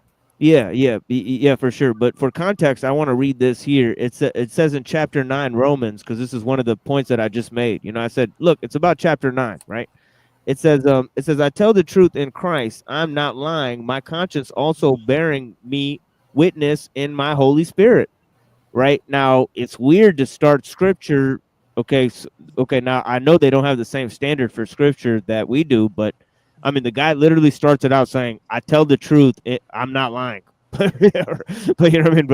But yeah, but yeah. Then it says that I have great sorrow and continual grief in my heart, for I could wish that I myself were accursed from Christ for my brethren, my countrymen, according to the flesh, who are Israelites. And he goes on, right? He talks about the Israelites, right? Fathers from whom, according to the flesh, Christ came, right? So Christ comes according to the flesh, right? Which is the Jews, right? Which is Israel, right? Then he says, God has taken no effect, for they are not all Israel who are of Israel, right? So he makes that clarification, right? And he says that earlier too in Romans 2. He talks about, you know, the Gentiles who follow the law, their law, who know the law, right? And I mean, who don't know the law but follow it. Sorry, excuse me, right? He says the Gentiles who know the law yet don't know the law, sorry, but follow it, are a law unto themselves. Okay, so you can follow the law, not know it, right? You don't have to be a Jew to Keep the follow the Sabbath. law, essentially, right? Yeah. You know, is the point that Paul's making. You know what I mean, right? Now, yet and still, right? So putting into context the entire thing, he says, now they are all children because they are the seed of Abraham, and in Isaac your seed shall be called. That is, those who are the children of the flesh. Those are these are not the children of God, but the children of the promise, as counted as the seed. For this is the word of the promise. All this time I will come, and Sarah shall have a son. Okay, so that's part of the promise, right? That Sarah is going to have a son, right, named Isaac, right? And there's going to be the Israel, and Israel are going to be, okay, the children of the promise, right? And not only this, but whom Rebekah also had conceived by one man, even the father Isaac. Okay. Okay. For the children not yet being born, nor having done any good or evil, that the purpose of God according to the election might stand, not of works, but of him who calls. Not of works, but of him who calls. Then he says, it was said to her, the older shall serve the younger. Shall. Okay. Okay. As it is written, by the way, written where? You don't follow the Bible? That's what Jewbob's saying. He said, I don't follow the Bible. That's literally what he said. But yeah, right, because he doesn't follow a book. Is the implication. I mean, it's a passage. What's all this "you shall"? It is written stuff. I mean, then. Yeah, I mean directives. I think so.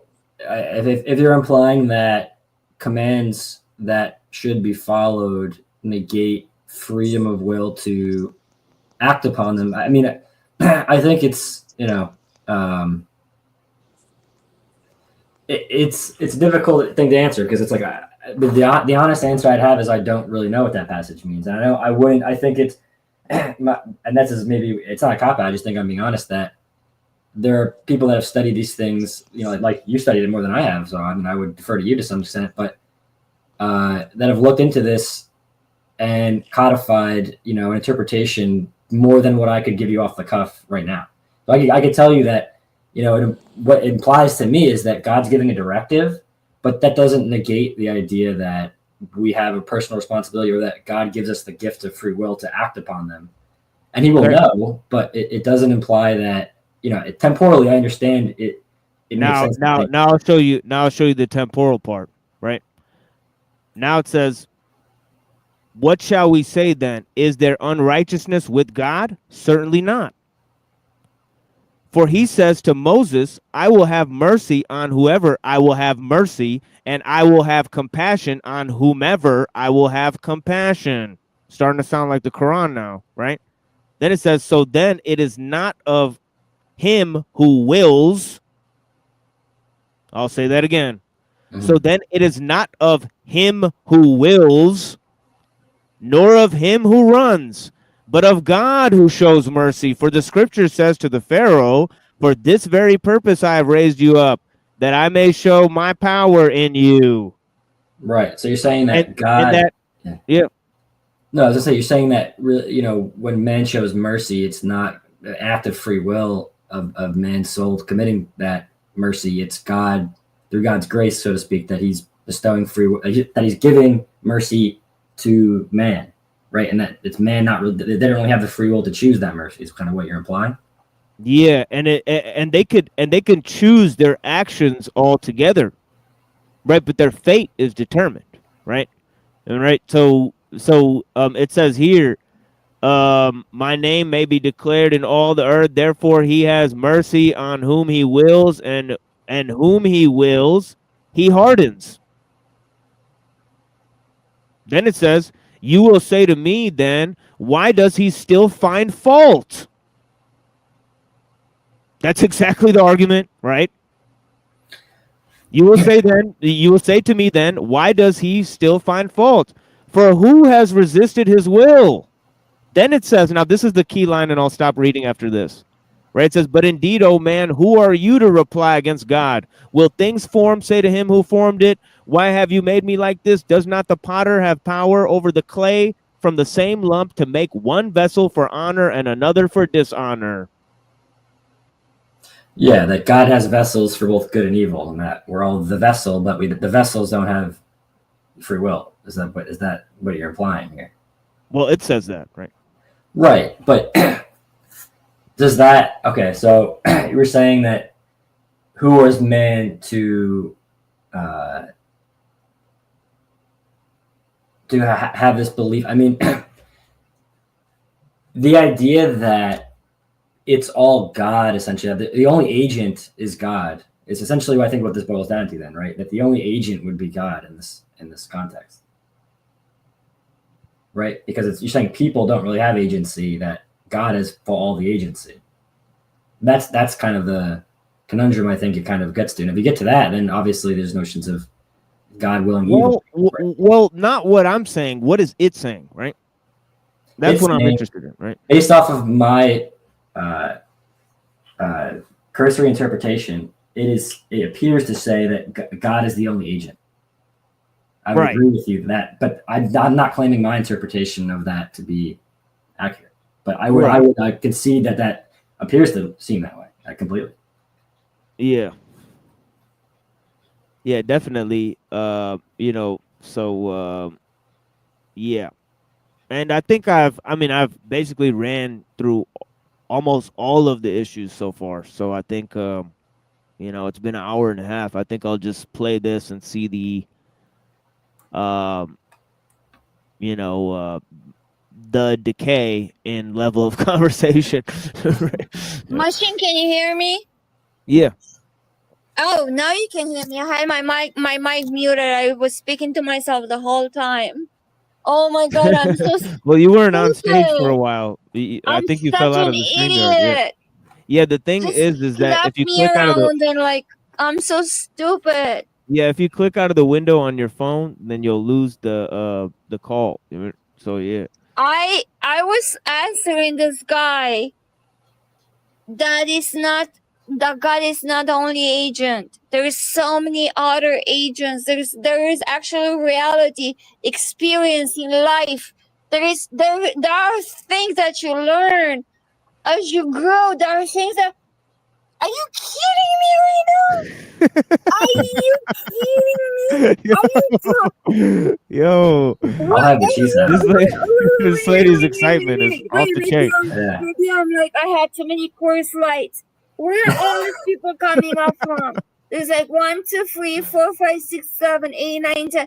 Where are they coming from? Are they here? I think you need one more. Definitely. I gotta turn you down, Lilith. You coming in hotter than lava. What do you mean I'm hotter? I just had one beer. What do you mean I'm hot? No, not in that way. No, not in that way. No, not in that way. I'm talking about the microphone. Are they here? No, it's I figurative. just asked you a question. Are they here? Who's they?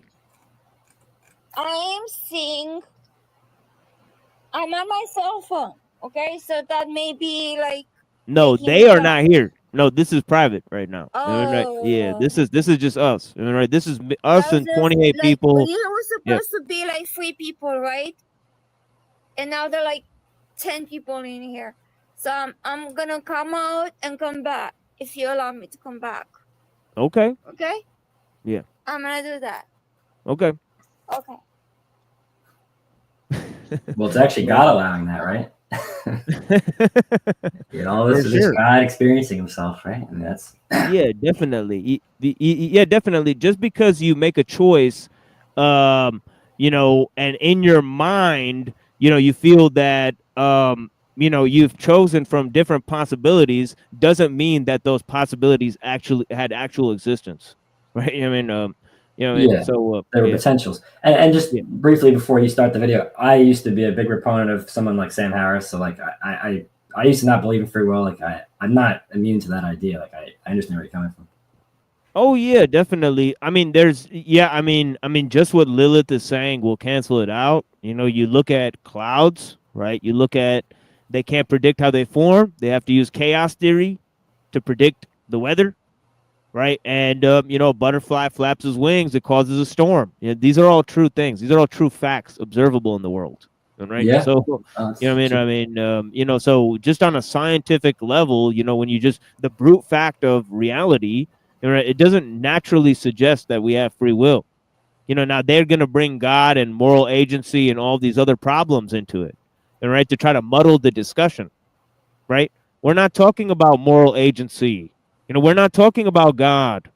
Right. The discussion is about whether you have free will. Right. You don't need to bring in God or moral agency in order to prove that you don't. And right, that's it. All right, but the fact is that bringing all of those things in to sort of bring in all these abstract concepts to muddle the discussion, and still you can't prove it, because ultimately we have to have obedience to God, all right, and obedience to God does not come by our own accord, right? There's no way it can, right? And you know, and on top of that, right, there's a lot of issues with moral agency, right? You know, so, you know, and that goes back to the problem of theodicy, right? And in the Christian worldview, as we just saw, we just read in Romans, Christians have been debating the idea of theodicy for 2,000 years, because the idea of moral agency is a huge problem in Romans 9. Huge issue in Romans 9. I mean,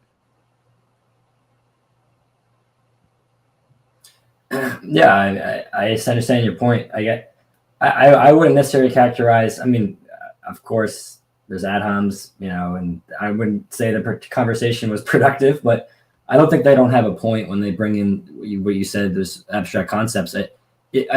Free will. If you're making a statement of truth, whether free will exists or not, it presupposes truth. It does require an epistemology of truth that needs to be at least framed to understand what is meant by free will.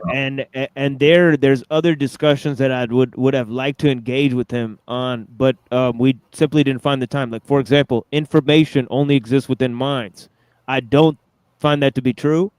And also this idea that truth, that we discover truth, that we're the discoverers of truth. We participate in the truth. The truth does not exist, as part of us or because of our realization of it. Right? You mean? Yeah, you're saying that the truth is participatory. It's not 100%, 100% participatory. Right? It requires, minds, right? Right. And information. His notion that information doesn't exist without minds. Of course it does. Communication exists without minds. Right? Two machines can communicate with each other if they send information between each other. Right? That's called communication. Right? Communication is not the same thing as language. Right? No, yeah. I mean, you look at bits in a computer, but I mean, if you look at bits in a computer storing information, it has an interpretation of the creator, right? So if a human makes a computer, store pictures, text, whatever, right? It stores fundamentally as bits and piece of information, but without a human observer, I mean, if that's into the tree falls, doesn't make a sound kind of thing. If there's no interpretation of the information, what is it, right? I mean, even two robots communicating, that only exists because of some set in motion cause of humanity creating the robots with embedded communication, like embedded information that we give to it. It could be like AI currently, right? It's just reflecting human nature. It's just reflecting what our inputs are on the internet, right? So I mean, it still reflects a mind. It's maybe imperfectly reflects a mind, but it's still reflecting the mind that created it. Hey, Lilith. Yeah, I mean, meaning exists apart from language, and language exists apart from information. You know what I mean? Yes. Right, but language is information, right? Language, it is information. Like, I don't think you can have language that wouldn't be also information. Like, information is a larger category than language. Language is a type of information. So no.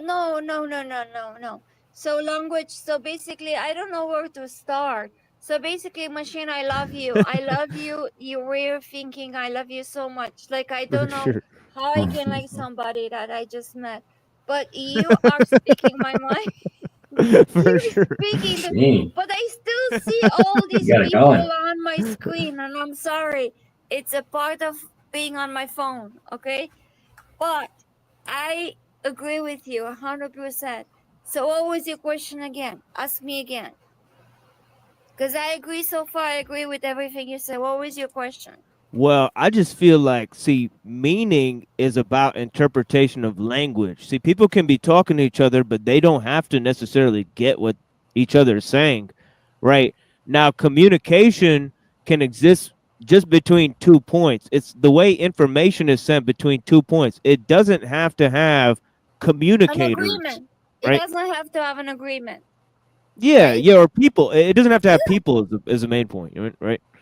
But yeah, you can communicate from point A to point B like a chat GPT communicates to you. You agree or disagree with that. Yeah, like your cell phone communicate with the satellite. Right? It's like Exactly. By sending information, right? That's how. You're just sending information. But the thing is that do I accept your information? Yeah, that's the whole thing. That's why they have switches. The switches turn on and off based on the information that's being sent. So you don't need those are sensors.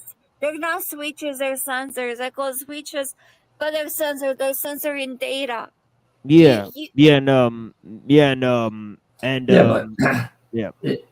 if if you take something like a logic gate, basically trying to turn religion to data information doesn't work that way. This existed machine way longer before the Bible, way longer before the Quran, way longer before the Hindu religion existed. Okay, this is Sumerian. This is before Sumerian. Yeah, for this sure. Is that we are created to suffer. We are created from an angry God named the Demiurge to suffer. So basically, ha ha ha ha ha. What are you gonna do next? Okay, yeah, for sure. That's exactly what he's doing. Yeah, but let I think I need InfoSec a come in Coors with what Light. he was saying. Yeah, I what think are I you need a saying? Coors Light. I was saying, no, no, it's not Coors Light. no. I take your point. Going on for years and years and years. I've Yeah, been sober. hold on, I Lilith. started when I don't care. I don't give an F about this existence anymore. Yeah, you real know talk. When I started when I turned not only narcissistic, but I turned I don't care. You understand what I don't care means? I don't care. Yeah, for sure. Yeah. Lilith. Blessings. You're having a good day. I appreciate you. But yeah, go ahead, InfoSec. What you got? No, I was saying, if you look at something as rudimentary as like a logic gate in electrical engineering, like when you push electrons through a path, right? That's predetermined based on the physics of how electrons flow, right? You're communicating information, you're directing it through, but that's designed from a designer. So even if you're saying, okay, a computer A and computer B, sending information back and forth, it's based off of the mind that designed fundamentally down to the logic gate, which is based on the physics. So it's not that they're just spontaneously, arbitrarily communicating. How do you explain the Schrödinger's cat? How do you explain the fact that if you are beaming electrons, one goes, it's based on Yeah, it sounded view. like You view one, it goes one way. You don't view it. yeah, it goes here, the yeah, other way. exactly. No, you know what? That's exactly the point I was gonna make, Lilith. Thank you for saying that because check it out, InfoSec. If you have two electrons, you separate them from each other, and they then viewed or not viewed. yeah, and then they connect back with each other. They will choose the path of least resistance to get back to each other. The fact is that if a Roomba vacuum, right, has two equidistant places that it wants to go, it'll just choose a direction to go in, arbitrarily.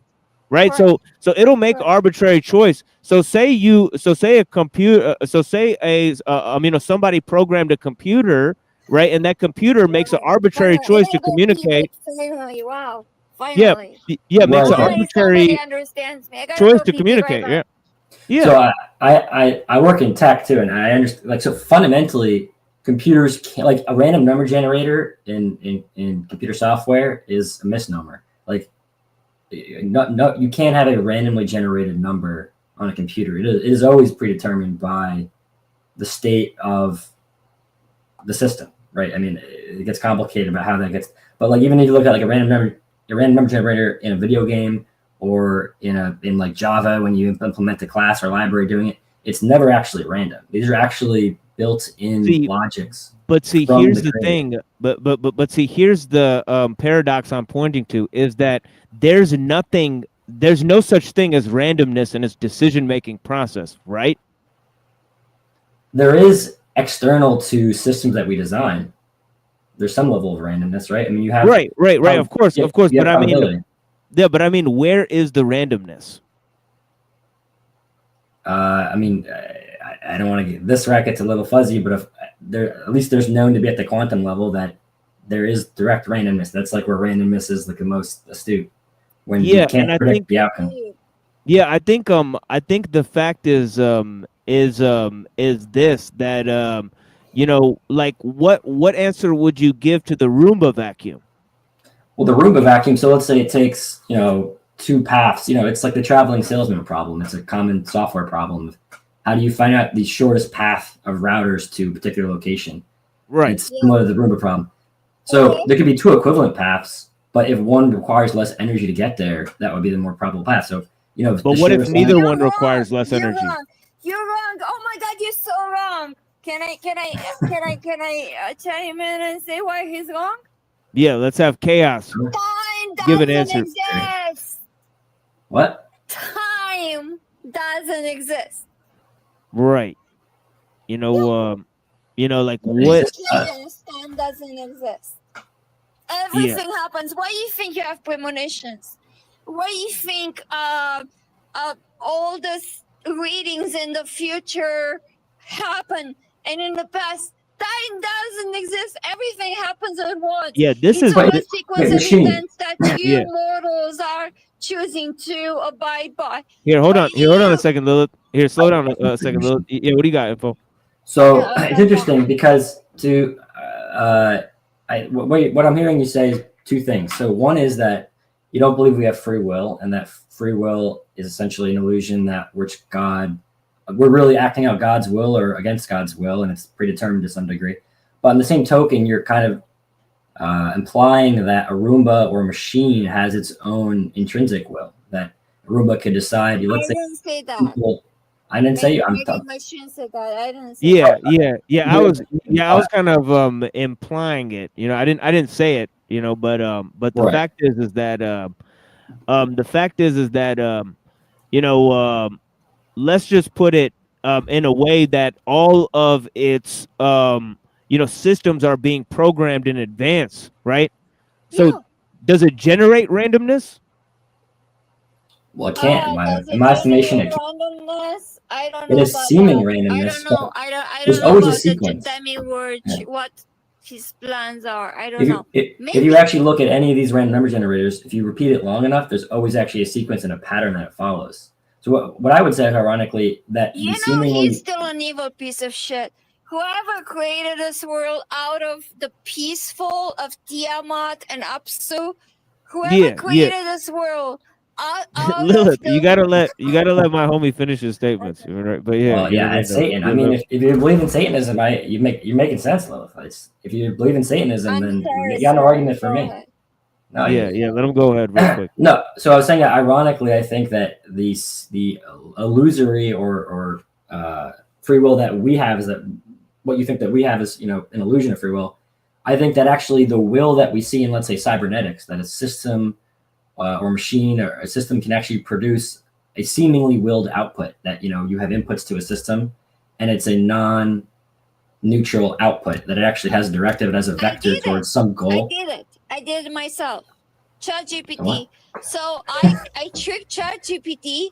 You guys want to hear what I did with ChatGPT? Yeah, but let him finish real quick. Let him cook real quick, and then real talk. Yeah, let him finish real quick, and then you can go for sure. So that I think that ironically that the cybernetics lesson, right, is that inert things can have a seeming will. I think that's really what that's doing, is reflecting a fallen version of man's will, that man embeds, like you're talking about ChatGPT, right? To reference your point, Lil.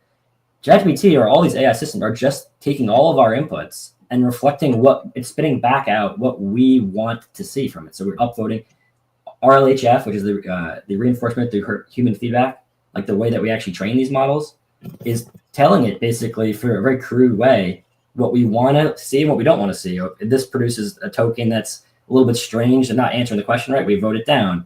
You do enough of those over time, you get a representation of an answer that humans want to see. So my point is, we're embedding our free will in a digital format. We're embedding the information into a system. And that's why cybernetics produces a seeming will, because it's reflecting our will. And so that's my point. Right. But then the question is where did our will come from? Well, that's what I would say is I would agree with you. It comes from God. God gives us free will. But individual actions, let's say to me to say something or to believe in something or not, I would still believe it's my will that God bestows to me, and he would know the outcome, but because he's omnipresent, omnipotent, he exists in all states and times. So he would know what I would think before I thought it, but he's not choosing it for me. He's just aware of the future in a way that I'm not. Well, let's just start with the fact that everybody's born unique. Right. Well, I mean, yeah, there's diversity. There's diversity in nature. There's diversity of all sorts. Yeah, there's would we need diversity. complete So uniformity? yeah, I believe there's difference, right? But the fact is that all the difference is contained within one system. Right now, now is there a such thing as some you know, for example, you can make a choice from what you are now, right? You can't choose to be something different, right? So you're limited by what you are, right? You don't choose, for example, how you're born, right? You don't Yeah. choose how you're starting off with right now in order to make any decision that you're making. Everything's already happened until you get to that point. Now, what you choose, right, will set into motion outcomes that you can't possibly control down the line. You know what I mean, right? So your you know, choice leads to an infinite many. Freaking Yeah, you cause. freaking film that has already been written, okay? Yeah, you cause you cause a domino effect of events to take place that eventually go way out of your control. But the fact is that your decision is not only forced, you know, not only are you forced to choose, that means that you have to either choose or not choose, and not making a choice is a choice, right? Because it's and you don't choose where you're starting from. Right, so your choice even is very limited. Now, the choice itself is not freedom. Yes. No, Can I give an example? What happened to me? I lost the train of thought. I was gonna say something else, but Cause say you walk in a room, right?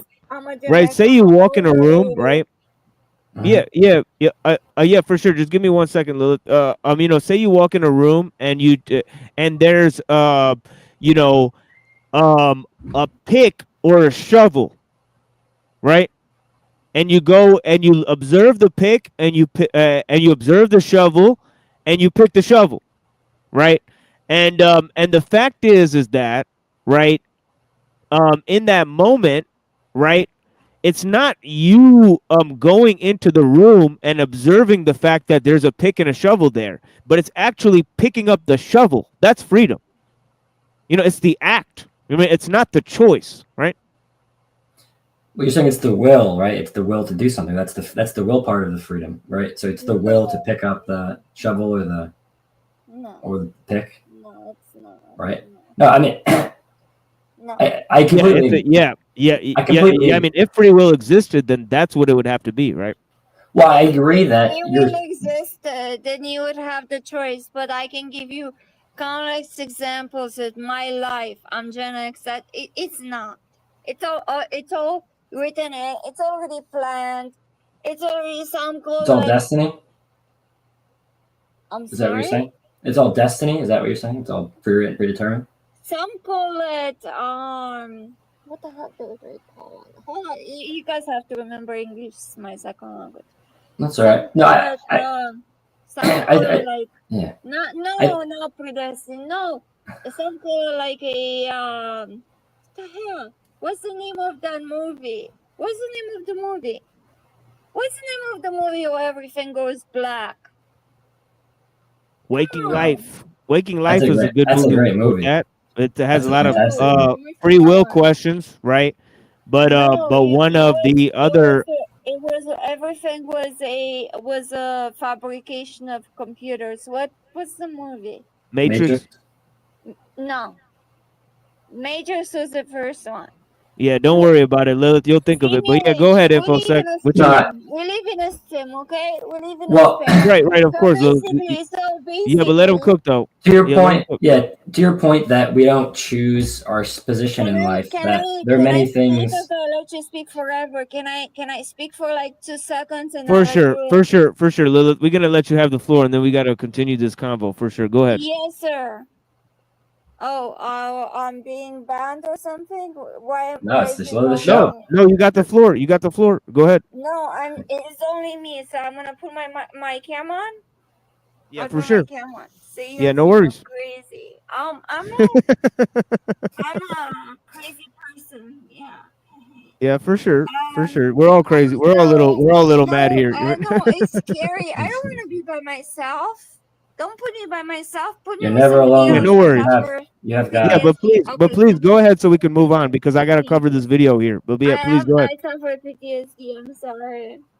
Okay, so my thinking is that everything is already happened because I have premonitions that are happening in the future. I know what's gonna happen the next day. I know what's gonna happen the next year. I know who's gonna be elected president. I know all of it. I don't need reading cards. I don't need corn cobs to read in. I don't need all this divination protocols to read in, even though I was taught how to do it. I don't need it. I know it. I can only do it with corn cobs. Corn cob, what are they called? Little things out of the corn cobs. Yeah. Yeah, for sure. Yeah, blessings. Yeah. So you don't understand. You make fun of me. You think I'm lying. no, you I don't. Understand that No, I believe you. do tarot Absolutely not. readings. I do psychic readings. I never Yeah, for sure. charged $1 in my life. For sure, any for sure. reading. But we got to get up in this free will discussion. Lilith, If Lilith, I love you. charge money Lilith, for something Lilith, that listen. you already know, Lilith, Lilith, you off the fucking hinges. shit. Lilith, I you've should gone. fucking leave the planet of Earth and go to Mars, where Yo, Elon Lilith. wants to take all the piece of shit. Yo, on homie. Earth. Yo, can you hear me at all? Yes, sir. Yeah. It's funny you can hear me the whole time. But yeah, the thing is we're gonna have you hold your horses here because we're talking about free will here. Definitely thank you so much for joining. But I'm gonna have you mute up for a little bit so we can continue this discussion. Yes, Right? sir. Thank you Yes, so much. sir. Yeah, you're Go not ahead. banned or anything, but yeah, go ahead and mute up and please don't interject for a second. But yeah, because we're gonna get cooking on this free will discussion. But yeah, blessings. I appreciate you so much. And I love you too. Thank you for saying that. Definitely got mad Yeah. love for you. Man. Appreciate you. Yeah, go ahead. Yeah, for sure. But yeah, go ahead, dude. No, yeah, I was saying I agree that we're limited in space and time. We're subjective. We're not God. We're not omnipresent, omnipotent, right? That's what distinguishes us from God. But it wouldn't require that we needed to have the characteristics of God, be omnipresent, omnipotent, all powerful, all that, right? To have free will. I think the only way you have free will is if you are limited. If you're all things at all times and all places, I really wouldn't know what free will would look like in that scenario because everything is one thing. And if he said we have free will, but it's extremely limited. Well, it's limited by our subjective capacity. Yeah, like we freely choose what to do, but we don't know everything. So like we're given an outcome, we're given a choice in life, right? Do you move here? Do you move there? Do you buy a dog? Do you buy a cat? Right? You don't know the outcome of that scenario, before it happens. God might. God knows the future, right? But I wouldn't know. And just because I'm limited by space and time and knowledge doesn't mean I wouldn't have the freedom to act upon that in that context. You don't need to know everything or be omnipotent to have free will. Free will doesn't presuppose access to all knowledge. And that's what I'm hearing implied. Yeah, I mean, definitely if there's a being with access to all knowledge, your free will would be extremely limited, right? Yeah, I think it's just, I'm sure you've heard, like libertarian free will, like, yeah, obviously we don't have pure freedom. Like if I want to fly, it doesn't mean I can fly, right? I don't have the will to fly tomorrow just because I want to. But, God would in that sense, right? Because he could come into space and time, if hypothetically, and grow wings or whatever, right? But it doesn't. Well, see, he's saying he can't. Well, God could, right? No, God could. I couldn't. I don't have libertarian free will, but God would have in that sense. God would have the power to act. He's saying God doesn't. He's saying God doesn't have the freedom of will, like in the way you just described. Like if God wanted to get up and fly, like he couldn't just get up and fly. Oh, don't they believe that God came into space and time in Jesus Christ? I mean, that's an act of will, right? If you wanted to, why wouldn't you be able to fly? I mean, if you came into... I mean, arguably, it's an act of will, but I think that there was original Christian groups that started out that basically took the opinion that Christ was subordinate to the Father, right? Yeah, Gnostics. Yeah, I mean, there are definitely many. not Gnostics, not Gnostics, Arians. Arianism, isn't that a type of Gnosticism, or no? Is that's distinct? No, it's distinct. Yeah. Yeah, I'm not too familiar. I've heard of the belief, but I don't know the details. But yeah, I mean, we can also play the video too. You know, we can. We don't have to tie you up if you don't. Yeah, I'm fine to continue either way. Yeah, for sure. Actually, I actually should do that because I'm guessing that's why people are here. Just like don't even play the fucking video that I got people here for. But yeah, word.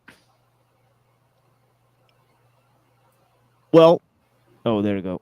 You know, I went and studied philosophical ideas. Did? You free will? You studied? You willfully went and studied? Did you?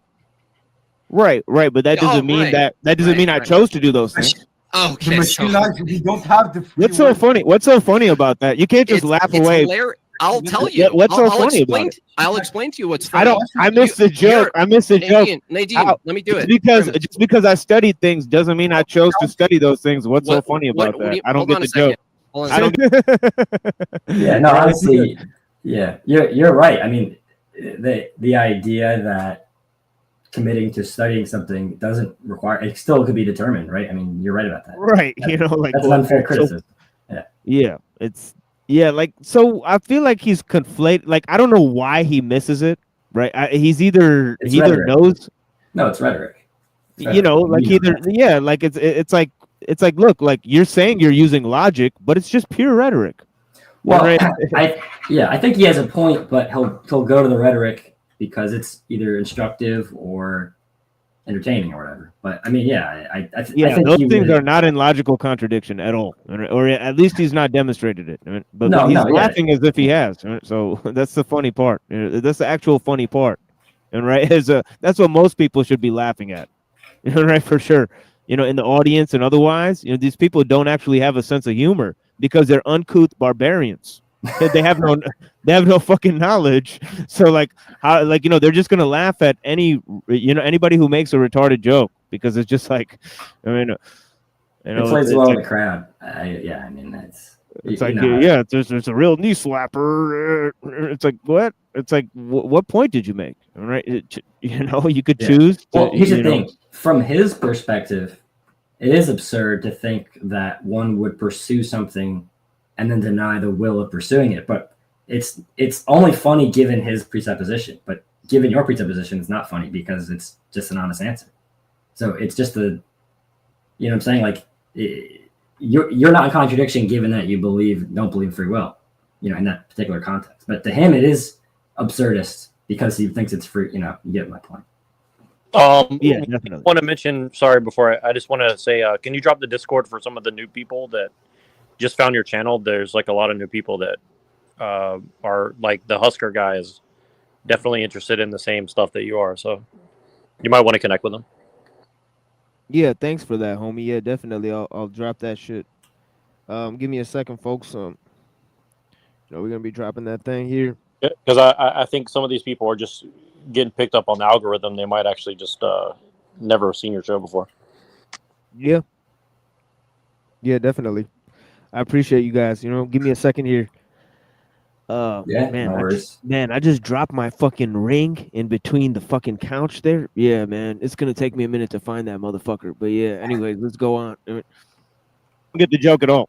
Nadeem, lay it out. You get the joke? What's the joke? What's so funny? Because I know this guy's a dumbass. I know he doesn't understand why he's laughing. So I'm like, go ahead and tell me the joke that you think is so funny. Because I don't have the free will to not believe in free will. What are you talking about? Totally circular statement. Like, all right. You willfully chose. No, it was determined in advance. No. Let me help you. What if it was determined in advance what you'd believe in? Then you don't know it's true. You just negated knowledge being possible. Wait, so knowledge is impossible if everything's determined. Are you saying knowledge is impossible, machine-wise? Because that's the entailment of your argument. Well, what we know is to be determined in advance by what God knows. I asked you, do you think knowledge is impossible or not? then nothing we know For us, true. gaining. We could never know what's possibly true if everything's predetermined in our knowledge. Yeah, gaining knowledge that's outside of our choice. We gain knowledge, but we don't choose what knowledge we gain. It's decided beforehand what knowledge we'll gain. It's useless to even argue or live. Why are we arguing if our knowledge is already predetermined? It's impossible. Well, if you already know the answer, correct. Why are you arguing about it? So, no, but I do think those are fair criticisms. I think from both of them to some degree. I do think there's a conundrum that if there isn't free will, then there isn't a discernible means of attaining the truth. Even if there were such a thing as truth, there's no means to settle who's right, because it's all just predetermined. Like any conclusion a body of people or an authority or a completely anarchist system would come to would just be, in some sense, arbitrary, based off of. Yeah, great. Right. Then you don't have to prove it. Right, but you wouldn't have. Yeah, so you wouldn't have to. you wouldn't have to presuppose free will that alleviates you the responsibility of proving that it exists. Well, I wouldn't say you presuppose free will only via it's. They would argue, and I would kind of agree with the logical necessity of there being in order for truth to be justified, there needs to be discernment of the truth. Well, if there's discernment, right? Then there's free will, and you need logic to have that discernment. So you're forced to be logical, at least, right? Yeah, no, I could agree that you can choose not to be logical, and thereby none of this would matter, right? If one wants to choose that, say, logic is a tool that is just born out of like evolutionary circumstance, and it doesn't. So wait, you could make choices without understanding free will? Well, you could make choices, but they wouldn't be freely to, like, you can make determined choices if there wasn't free will. I still think that choices, there's still agency, but the agency isn't local to the agent. It's all nature all the way down, right? It's just some random probability of how your stimulus reacts, your brain neurochemistry or whatever. My point is, right, like for example, like logic is part of nature. Well, to what degree? Where do you see logic in nature? I mean, you can use logic in nature, like. Well, I'm saying from Jewbob's perspective, right? No, I don't. No, he wouldn't say logic is in nature. I don't. I think that. I think he would say logic is in the mind of God, and it's distinct from nature. That's where I would think that's maybe where there's some confusion. So we can't influence logic, right? Correct. Yeah, we can't change the laws of logic. It's not in nature. It's not created. It's discovered. Right. So our behavior, our choices are based on laws, predetermined. Yeah, they're based on them, but that doesn't mean because something's based on, the laws of physics, that how you move on a treadmill. It doesn't mean you didn't choose to go on the treadmill. And if you're bringing all the way down to the bottom to say it could mean that because say the laws of physics are what unfolded to determine how and when you would be on the treadmill. Yeah, what that would boil down to is if you believe that there's a metaphysical aspect of man, or if man is purely material, right? I mean, of course. Of course, you could presuppose a metaphysical aspect and alleviate your responsibility of proving it, right? Of course, we can all do that all the time. Right? But when you mean prove, is like, so religions would postulate that the metaphysical aspect of man is, the soul. And this is, again, this is more secular language. I'm not saying this is what the church teaches or whatever, but metaphysical aspect of man is a soul, right? Something outside of space and time. It's an essence of you that is given to you by God, so to speak, right? Is that influenced by nature? Via the definition, that wouldn't be influenced by nature. Now, if you're saying that there is no metaphysical aspect of man, it's all the way down, it's just materialism, there's no soul, right? Then there wouldn't be free will. But then I also think by consequence, there wouldn't be truth either. So it's kind of like which bullet we want to bite. Is it either free will and that there's truth, or is there no free will and then there's nothing that's discernible? I think that's kind of the two avenues I see it.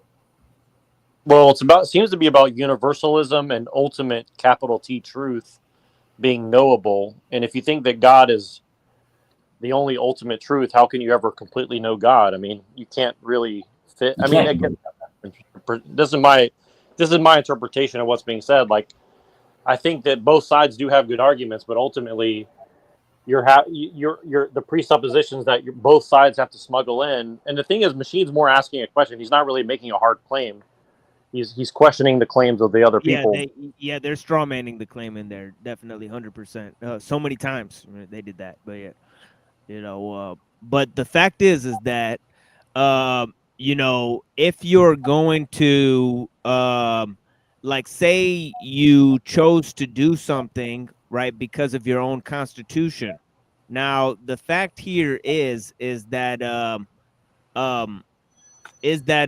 you know, if you have discernment, right, so you chose to you know, that you have knowledge because of discernment, right, and discernment because of freedom, right?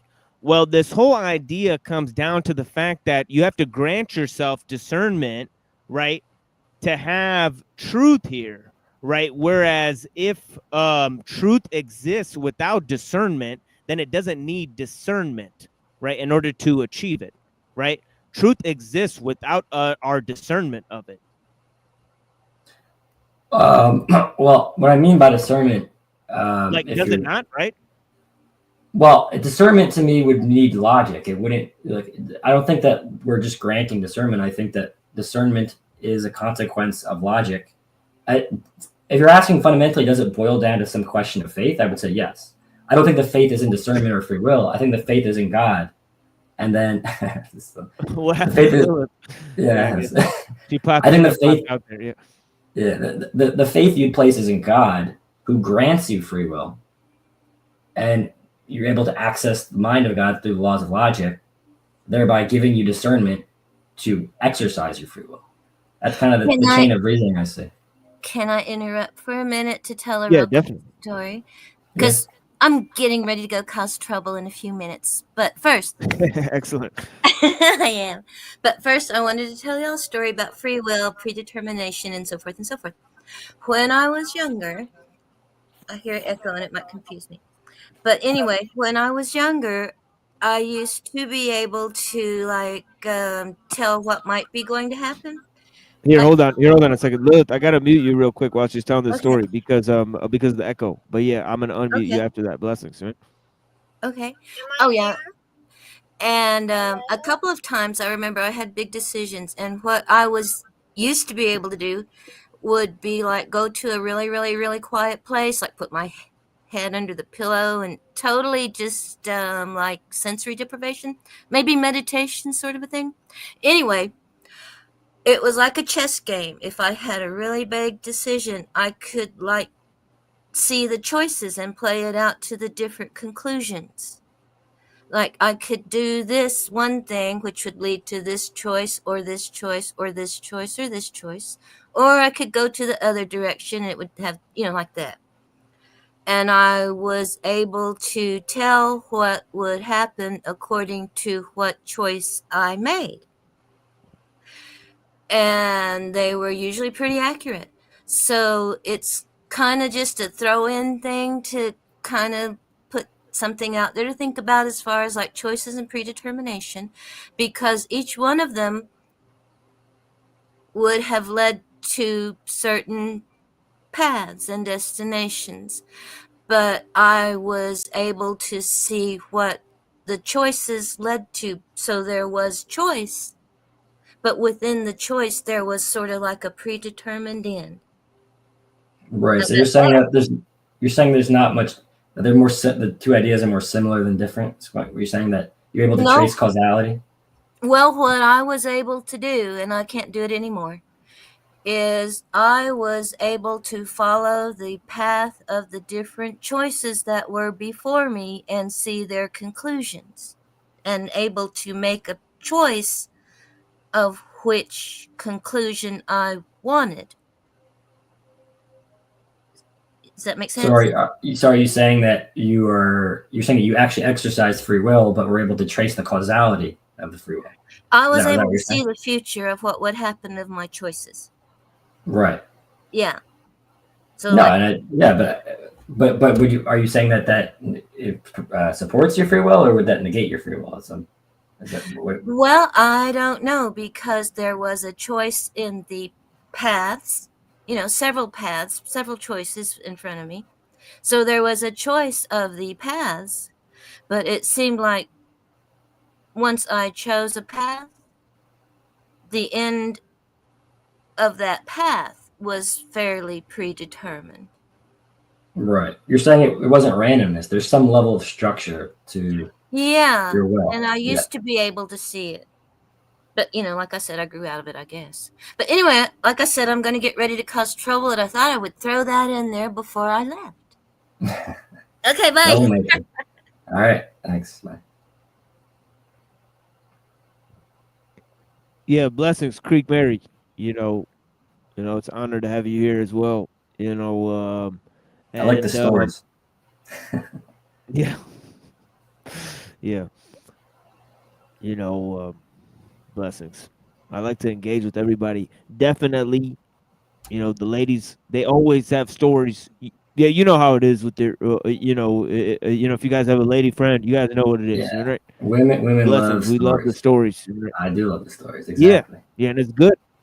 It's good. They get engaged through stories too. You got a few stories, keep. Well, them really interestingly engaged. enough, I mean, right? Yeah, like why even the Bible is structured as a series of stories, right? I mean, it's not a syllogism. It's not a philosophy book. There's a reason for that. I think it's not.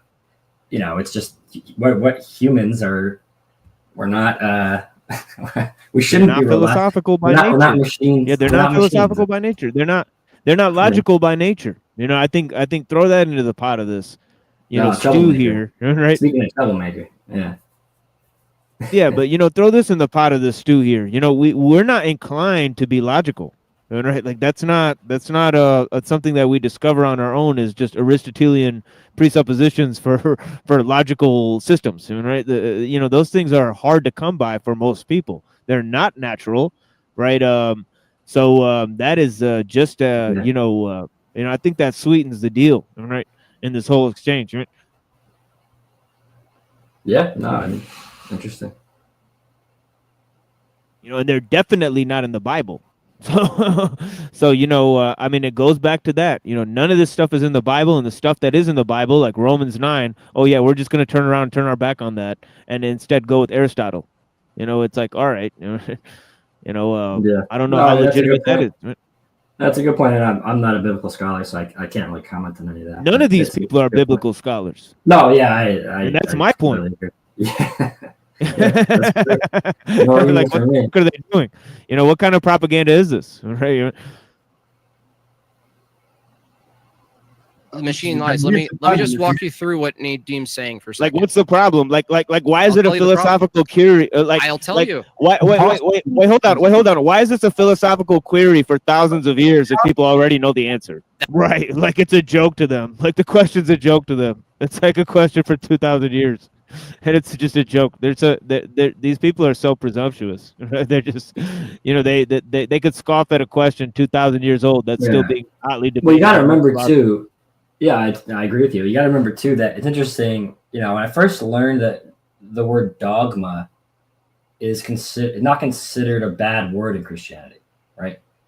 Or I mean, in a lot of faiths, right? So it's this idea that should there be some like reasonable middle ground, or is dogmatism a good thing? I think they would say yes, given the right dogma, right? I agree too.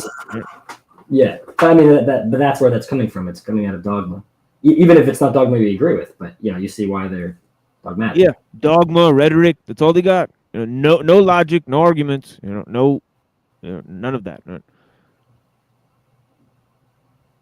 That's a fallacy. Hold on. What's so fallacious about that? One at a time. I'm just pointing out a fact. It's a fallacy to say something. That's just a pure fact. There's nothing fallacious about pointing out a pure fact. Facts. You came to that fact determined, so you don't know if it's true or not. It's just something you came to believe because you were caused to believe that that's a fact. Do you know it's a fact? So what? What do you mean? So what? I asked you a question. Are you a bold-faced claim? How's that a question? Right? You just made a bold-faced claim. And what question did he ask? Right? No, I mean, there's definitely like rhetoric, but I mean, I think there is a valid point. I think he's trying to make. Yeah, there's a question in there somewhere, right? But he just can't formulate it.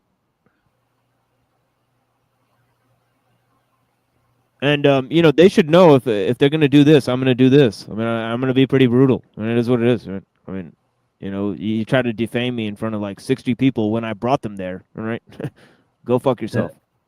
How does if you don't have access to facts, dude? No, no. Let me ask you a question. How do you, if you choose to believe something, does it make it true or not based on whether you can choose it or not? Let me ask you that. Denied choice, dummy. Yeah, but I just asked you a question. Can you answer it? Oh, it gets bad here. Now I'm gonna rewind this question. I'm gonna have to ask this question many times. So let's just go because this question stumps Jewbob. And this is the only reason I'm here is because he was stumped by this question. How does if you don't have access to facts, dude? No, how does no? Let me ask you a question. How do you, if you choose to believe something, does it make it true or not based on whether you can choose it or not? Let me ask you that. Denied choice, dummy. Yeah, but I just asked you a question. Can you answer it? Under whose view you are have you the choosing? burden of proof. You have the How does choice? How does you coming to knowledge through? By the way, everybody look at Toriak while this is happening. What's happening to Toriak? I think you should get the $500 drunk stream going. He's getting something's happening to him. I don't think he's either it's like he's remembering that time in the bathroom at high school. You know, right? It doesn't even I don't or in know. the Catholic Church or in the pews or whatever. Yeah, it's like weird. Choice, make it true or not? Let me ask you that. You're assuming under your view you can come to knowledge. No, you're assuming that you have to come through knowledge through choice. First I don't believe that. Machine knowledge. How do you Hold on, you guys, one at a time. How do you come? I don't believe that. Determined. He's asking you. How do you come to knowledge if it's already determined? Well, I just asked you a question. It's time for you to answer my question. But it was your claim. We don't have any. You had a claim. And that's a trick they do. They're going to keep on asserting that you answer the question, follow them through their Socratic dialogue so that you can so that they could pin you on your position, and prove that it's not what you're originally saying. No, yeah, I think it's unhelpful the way they did it. It's rhetorical, but it's unhelpful. And I'm like, I'm not going to let you go down that road. I answered your question. Now you answer my question. It's just that simple. And I've already answered many of your questions. So now it's time to answer one of mine. And this is how I proceed. I'm not going to play your stupid gay fucking game. Walk you through and watch the rest of the show. That's all he does for the rest of the show. He walks people through his little Socratic dialogue until they get stomped on their own beliefs. And then he proves and then he claims victory. But that's no victory. You simply controlled the conversation. Right? You control the questions. You force people into agreeing with your beliefs, right? And then you throw up your hands in victory, right? But none of those points, right, can be none of those points are contradictory to worldviews that disagree with his own worldview. Yeah, there's many different worldviews that those answers could be applied to that they're giving. That's the truth behind it. So it's simply just rhetorical tricks. Huh? Yeah, I think he doesn't ever. Often, it'll be difficult for him to engage fully with an alternative position. Like, it's not that his position doesn't make sense. It's that, I've been in this chat before where I talked about, some like libertarian concepts or whatever. And, of course, there's differences of opinion, but it'll be like the idea, like, and this is maybe, I don't want to go down this rabbit hole, but the idea that like they deny rights, like that people have rights, like human rights. It's like they totally deny that idea, right?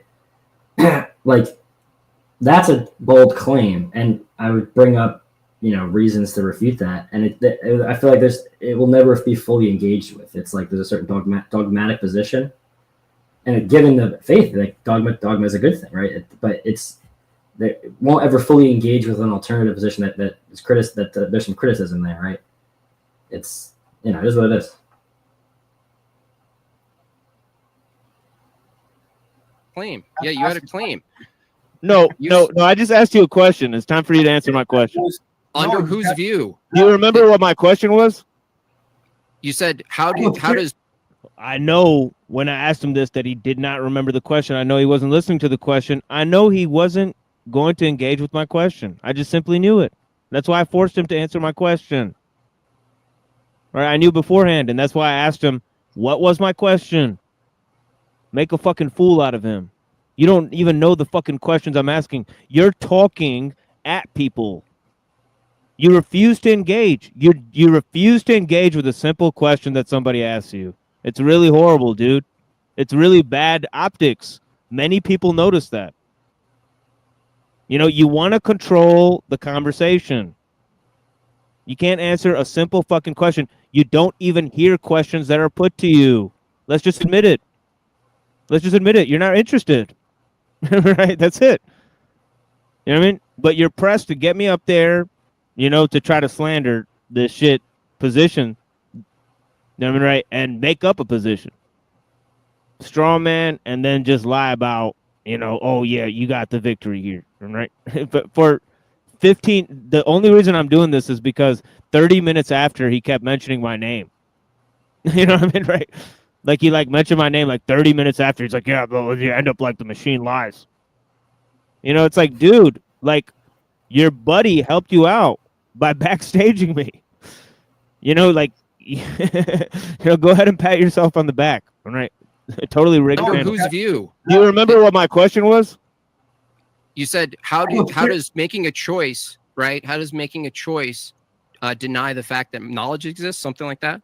Right? Remember, you acknowledge if it determines. You're through choice. How does you coming to knowledge through choice make it true or not? Let me ask you that. You're assuming under your view you can come to knowledge. No, you're assuming that you have to come through knowledge through choice. First I don't believe that. Machine knowledge. How do you hold on, you guys, one at a time. How do you come? I don't believe that. Determined. He's asking you. How do you come to knowledge if it's already determined? Well, I just asked you a question. It's time for you to answer my question. But it was your claim. We don't have any. You had a claim. Yeah, you had a claim. No. I just asked you a question. It's time for you to answer my question. Under whose view? Do you remember what my question was?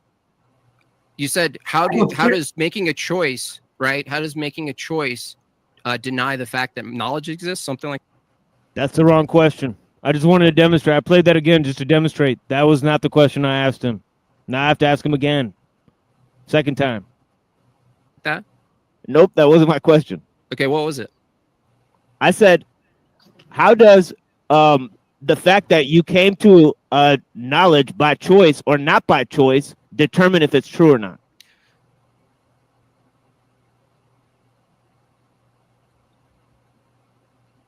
How does coming to knowledge? Oh man, you got stumped.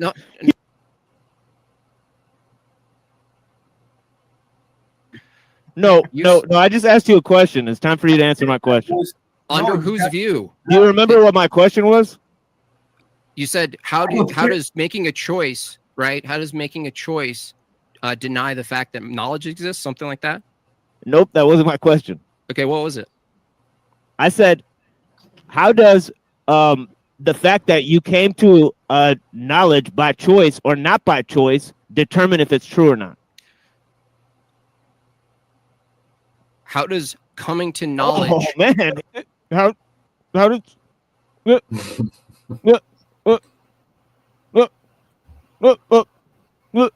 Oh, that's what they do when I talk, just because I stutter, right? Yeah, they're little thing. What's the matter, Jewbob? You stumped by that question. You didn't hear it the first time, so I asked you the second time. Slow Bob.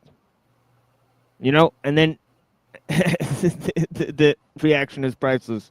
I'm gonna play it in slow motion because I'm a PIMP. I mean, I said, how does the fact that you came to knowledge by choice or not by choice determine if it's true or not? How does coming to knowledge? Oh man, he got stumped. Listen, no. It's a weird word. Ooh, Nadeem, you like that, don't you, Nadeem? Oh, Nadeem got a little smirk on too. Oh, you getting cooked, Jewbob. Even your boy got a little smirk on. Uh-oh. Worded question. So okay, I mean, does, just a plain question. No, I mean, listen, you made the claim. You made the claim that. Wait, hold on. You're Wait, hold asking on. a question. You're not Wait, letting hold me on. answer. Wait, hold on. Jackass. Wait, hold on, dumb fuck. Hold on, dumbass. Hold on, dumb bitch. Hey, hold on. There it comes. There it comes. Just because you stumped on the question, you gotta call me. You gotta call me names, right? Don't. Well, yeah. It plays Right, well you gotta with bring out them. the ad hominem. Oh, dumbass. All right, all right. You know they invited me on this panel, sir. You know I'm such a dumbass, right? Yeah. No, listen.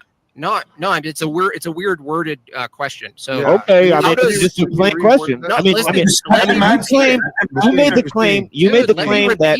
Wait, hold on. You're Wait, hold asking on. a question. You're not Wait, letting hold me on. answer. Wait, hold on. Jackass. Wait, hold on, dumb fuck. Hold on, dumb. He's pressed. He's pressed. You know, you're like, oh man. I mean, Yeah, I mean, I think it is true. If you try to use rhetoric to clown people, it's like you live by the sword, you die by the sword type of thing. It's like those are offensive.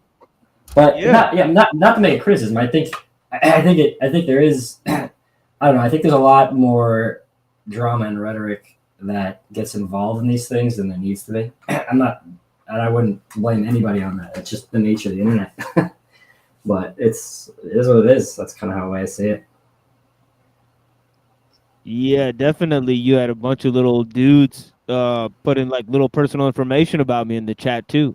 All right, from our previous interactions. So that was interesting. Oh yeah, They're that was doxing you? Not especially, but they were making comments about my wife, that sort of thing, right? Yeah, so that's not you know, and Glenn Lawrence seemed to let that slide, you know, right? But then you know, I'm there just responding to this dude in real time, just responding to his insults in real time. And this is how this is the behavior. Oh, you can't. He can insult you, but you can't insult him. Weak pussy boy shit. And we're on the internet, so there's no excuse for it. All right, you're just sensitive. All right? No, it's a weird worded question. So okay, I mean, it's just a plain question. No, I mean, listen, you made the claim. You made the claim that. Wait, hold on. You're Wait, hold asking on. a question. You're not Wait, letting hold me on. answer. Wait, hold on. Jackass. Wait, hold on, dumb fuck. Hold on, dumbass. Oh, so wait, he could call me dumb, and now I'm like dumb fuck, right? And this dude starts going, hey. Let's calm down. Let's not call him dumb. He can call you dumb, but you can't call him dumb, all right? The fucking hall monitor. Dude, you're a fucking clown, dude. Hold on, dumb bitch. Hey, hold on, you little dumb bitch. You don't. Hey, listen. You're a burnout. No, Dude. look, You don't even know what you're saying. This guy's a dumb mother. I'm a burnout. You're a cartoonist. You fucking draw cartoons worse than South Park cartoons, dude. You made by Jewbob. You know, this shit sucks. I mean, shit sucks big time. You lost a debate against Owen Benjamin, a comedian. Dude, horrible. And right, dude, grow a brain. I mean, motherfucker. Hey. I'm a burnout, bro. You debate comedians, bro. Right? I'm a burnout. All right, dude. All right, go draw another cartoon, fuck boy. He's gonna call names. I'm gonna call names. This guy's a dumb bitch. Wah, cry harder. Oh, yeah. I asked you a question and you were stumped. Yeah, you're stumped. You're a dumb motherfucker. I wasn't stumped. You wouldn't let me clarify the. He wasn't stumped, but now I'm gonna have to ask the question again. He doesn't even know what the fucking question is to this moment, to this fucking moment. He doesn't know what the fucking question is. All right, he wasn't stumped, and I'm the one crying, dude. You're running away from a single fucking question. This is how you act like a little bitch when you can't answer a single question. You put questions to everybody else. They have to answer your questions. Yeah, this dude's a total clown, total fake intellectual clown. The question. Shut the fuck up and answer the question, bitch. Could you rephrase ask the it again? Ask it again. See if Oh, you ask can the question for the third time, folks. Yeah, ask the question for the third time. Ask because it's so smart. Hey, guys, I'm trying to comprehend. Yeah, cry harder, you little bitch. Ask it again. You guys, we're not doing that. We're not doing that. Machine, I'm trying to understand. Okay, we're not doing that now. Can you rephrase the question? So Yeah, We're not doing that, huh? All right. All right, we're not doing that. So what's the question, Jewbob? I can catch it, please. Fucking sand Yeah, junkie. sure. Yeah, sure. Yeah, sure. How does coming to a decision, discovering knowledge through making a choice determine whether it's true or not? Wouldn't that be by Because the result? I just asked that for the third time. I'll answer it. I answered all of his questions. Dude, Let you him see, answer. Not just you muddle the question after you ask it. That's your problem. I just asked the question 3 times. Do it again and shut your mouth. One more time. Unbelievable. Unbelievable. What could this be? Could he really not have heard it the third time? This is my question, everyone. Did Jewbob not hear the question the third time? Yeah, I actually think he. I think it just gets. What? I mean, what's the answer? You know, I'm more, fuck the debate about free will. I want to know if Jewbob heard the answer or not. All right, go ahead. I heard the question each time that you stated it, so it wasn't a problem for me. Yeah, I think he was trying to figure out how to interpret the question, and he wasn't sure how to interpret it. But I mean, I think he's just being very careful because he knows that whatever he says is going to get scrutinized by his peers, not by. Exactly. I think And that's this is the truth. And this is the truth. You got stumped by a fucking question. The question was too precise. It's a death question. I formulated a question to blow up your fucking brain. It's fucking C4 on the side of the road, and you fucking fell for the improvised explosive device. It's it. You lost the fucking Iraq War, bitch. It's over. Jihad unit. Is it? You definitely got stumped if he was trying to give an immediate answer. But I mean, I think he could have just said, "Let me think about that." I think he could. I think that's people get a lot of their egos wrapped up and stuff, and it's like if he were to say, "Oh, let me think about that question." Bad performance. Yeah, well, it's just there's a lot of rhetoric and everything. And it's well, this is optics are bad on this one. This is a bad performance. It's like, yes, definitely you could have said, let me ponder that. That's a really good question. I think that would have been a better answer. Yeah. I think would have been a better answer. Yeah. His answer is interesting. Like I think his answer is interesting because I think I don't think it's I don't think it's as strong as he thinks it is, but I don't think he's either not aware of that, or I think that he is aware of it, and that's why he didn't want to answer it. So I'm not sure which one. And it's something that most people, especially in the Christian world, would not catch because they don't understand philosophy. And I think it is very interesting what he says, in my opinion. I think it's very fascinating. His answer is very interesting. Yeah, like, are you deaf, motherfucker?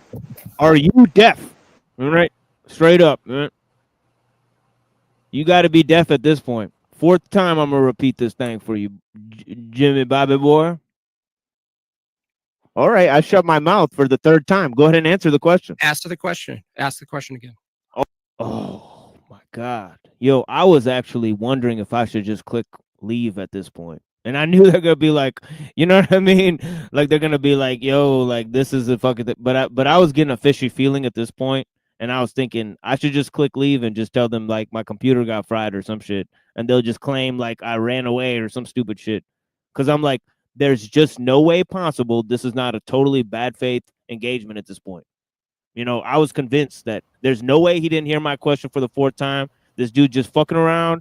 He's just doing jumping jacks here. There's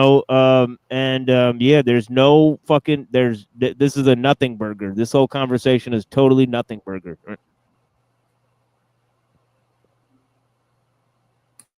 Oh man. And don't talk. I'm not gonna ask the question again. You can rewind the tape. I'm not asking it for the 4th time. Okay. So how does making a choice or not making a choice negate the possibility of coming to knowledge about something? Again, that's not the same formulation, but yeah, it's amazing. 4 times, and on the 4th time, he still formulated the question wrong. So I'm just gonna put that out there. This is a totally bad engagement, totally left field engagement. I've never experienced something like this. Never experienced something this unprofessional. And this is before the muting and the backstaging. This is totally retarded.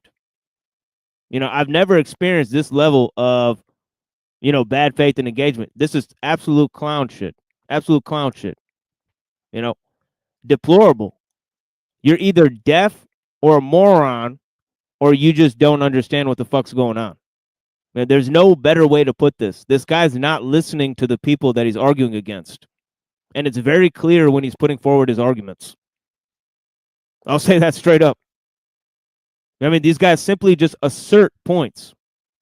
They give people the runaround, and they assert the same points again. It's just all just a bunch of fappery. Yeah, it's like they're so used to being correct on their own surface that whatever they say is automatically correct, no matter what you say to refute it. Yeah, like consciously deaf. Yeah, real talk. You know, right? You know, that's evidence of free will right there. Right? Extreme dissimulation. Right? That's Nope, the question. that wasn't the question. Okay, ask it again. You're a dumb motherfucker. Okay, ask it again. Yeah, but how come you can't listen to a simple question? Because you keep muddling it after. No, I'm not muddling the question after. This is real. What does that even mean? You're muddling it after, and then Glenn Lawrence backs him up on that somehow. He's like, "Well, you're muddling it after." All right, all right, dude. Like whatever that means. Real bad. Now you're talking after for the fourth time. Ask the question and. How does coming to a knowledge through choice determine its truth? Oof, man, ugly shit, hideous. It's the only way to come to truth. Otherwise, if it's determined, right? If I am determined to believe something and you're determined to believe something, we couldn't know what's true because whatever a conclusion we come to would be determined. We'd be determined to believe that. So that requires some extra vantage point, some independent evaluator to know whether it's true or not. Yeah, now, God is the independent evaluator. Yeah, but we're Yeah, not but then talking you about couldn't God. evaluate. We couldn't evaluate. We're talking about us as human beings coming to knowledge, right? Are you a mechanism machine? I don't even believe you believe this. Are you a mechanism? I mean, is the universe a creation of God? No, are you a mechanism that unfolds based on just the law? universe is created by God. The universe is mechanism. No, dude, that doesn't follow. Okay, I'm part of the universe. Okay, monism. Great. So you're a part of a large Monism. mechanism. That's not monism. I don't think. Yeah, he just totally misunderstood what monism even is by claiming that if somebody says they're part of the universe, that's monism. That's not what monism is. So, well, what does monism mean? Monism means there's only one substance in the world. You know what I mean? Well, I'm not trying to say that he's right, but what I'm saying is what's the distinction between between saying that we're that we're in the universe is mechanism because it's outside of God. What's the distinction between that and monism? What's the crux between? Well, if God created the universe, he set things into motion through laws. Monists would not believe that. Right. Monists would believe that God is not separate from the universe. Right. Well, yeah, I think what he's trying to say when he means monism, and I don't know if this is a textbook definition, but what he's trying to say is that if we remove free will and it all boils down to God's will, and that every person is a local agent of God's will, fundamentally, then there's one will in the universe, and I think that's what he means by monism. There's one source of agency of will. That's not the claim that I was making at all. You could skate down that road, but you know what I mean, right? You know, and I could back it up too, right? You know. Yeah, no, I'm not saying you're wrong or anything. I'm just saying I'm trying to help clarify what I think he's trying to say. No, of course, but I think it'd be very helpful that I go back in the conversation now that we've established what monism is. Right, like it'd be so interesting. Yeah, right. Like, I'm not saying you're wrong either, but it'd be fascinating even. Well, and specifically, like if he's using rhetoric to obfuscate what you're actually implying, then that's important too. Yeah, no, that's definitely 100%. Yeah. Something we couldn't know what's true because whatever a conclusion we come to would be determined. We'd be determined to believe that. So that requires some extra vantage point, some independent evaluator to know whether it's true or not. Yeah, now, God is the independent evaluator. Yeah, but we're but then you couldn't evaluate. We couldn't evaluate. We're talking about us as human beings coming to knowledge, right? Are you a mechanism machine? I don't even believe you believe this. Are you a mechanism? I mean, is the universe a creation of God? No, are you a mechanism that unfolds universe, based on just the universe law? is created You're not by gonna God. answer The me. universe is mechanism. No, dude, that doesn't follow. Okay, I'm part of the universe. Okay, monism. Great. So see, if you're part of the universe, if God is separate from his creation, then you're not a monist, right? But he says that's monism. Well, the interesting thing that sticks out to me is also that he's relying on Aristotelian logic, but at the same time, you have to assume that the world is mechanistic as proof for God. It's I know that sounds like convoluted, but it seems that you kind of have to have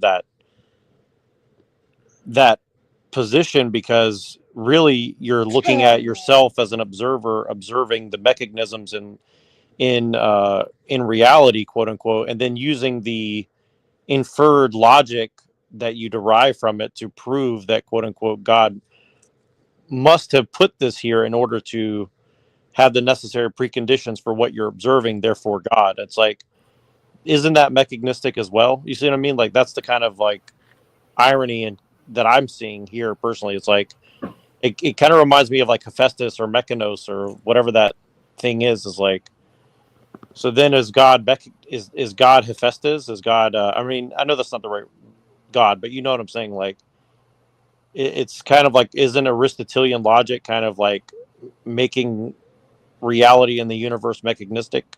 Well, when you say That's Aristotelian, exactly correct. But yeah, just to follow up what he said, yeah, it's Aristotelian logic that creates a mechanistic version of the world. So it's hilarious that they're saying that, if you believe in Aristotelian logic, you can use it to fight against things like monism and Gnosticism. That's absolutely false. But yeah, go ahead, InfoSec. No, I was going to say, to clarify, when you say Aristotelian logic, I don't know if he's saying that he would follow Aristotelian logic. I mean, Aristotle obviously was a Catholic.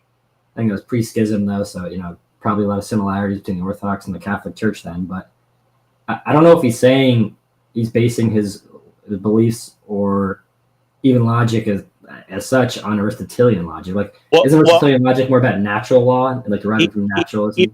He might not have said it yet, but I think it's coming up. So he might not have said what I'm referring to yet, but if we listen a little bit, we might say it. Yeah. John Wayne, yeah, go ahead, spam the chat, tard. What's your problem, dude?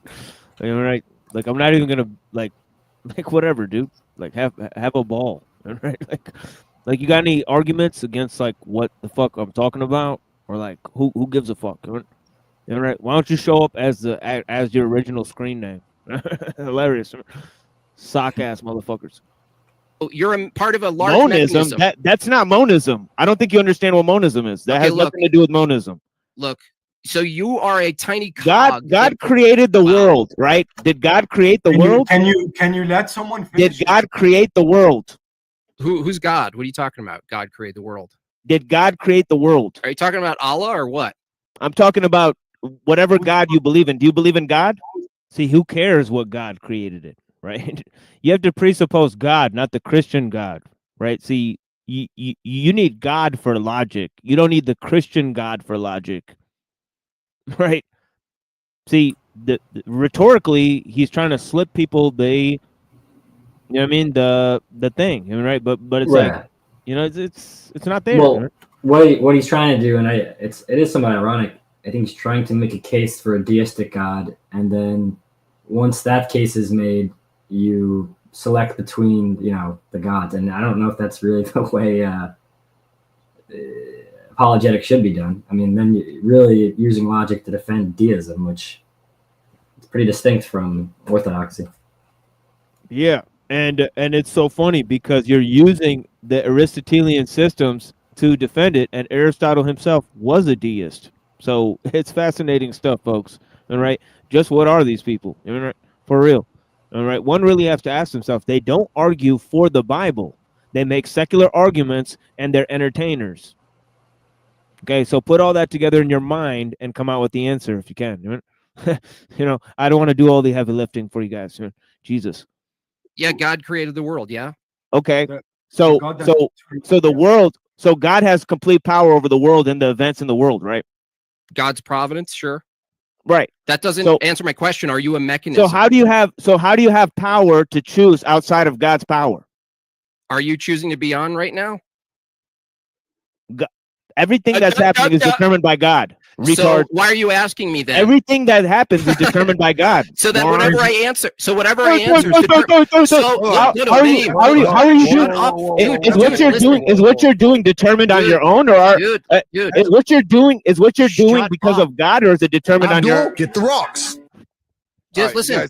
Yeah, look at that. You know, that's funny that he played that, but it's also not funny that he played that, right? Because you know, Abdul, you know, means slave. This guy's making a bunch of racist statements. You know, this guy who's basically a human trafficker, you know, right? And they're promoting his degeneracy, right? By claiming that his empty threats against Muslims, you know, let him go to a mosque and say any of the shit that he says. All right, he'll get slapped in the mouth by a giant Palestinian dude. And that's exactly what happens. Or one of those Lebanese motherfuckers. You know, they're giants. Right? You know, and 2 or 3 of them guys gang up, he'll not have a chance. Doesn't matter how many MMA skills you have. Right? You know, so the fact that this dude is saying that about Abdul, you know, and there's a dude named Nadeem up there and he's laughing at it. Dude, you're a house Negro. Dude, you might need a skin check, bro. Right? You think that's funny? Dude, I'm not even Arab, by the way. The Arabs up there laughing at the joke. You know what I mean, right? And I'm an Indian dude, and I'm down there. Then right, it's so funny, dude. You know, right? This dude's a total cuck. He'll laugh at like Arabs, dude. He thinks because he's a Christian, he's not an Arab. That's fucking disgusting, dude.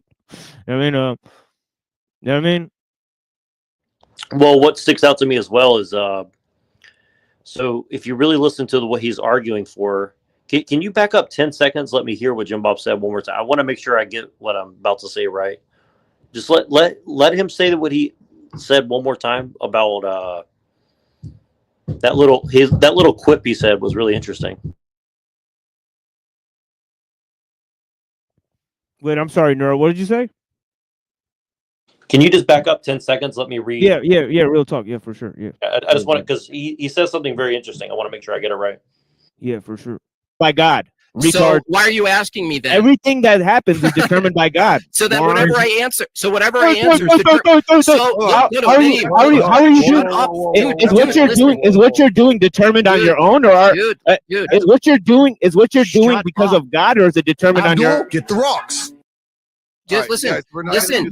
If you believe machine, Yeah, we got Abdul Nadeem up there. Yeah, machine.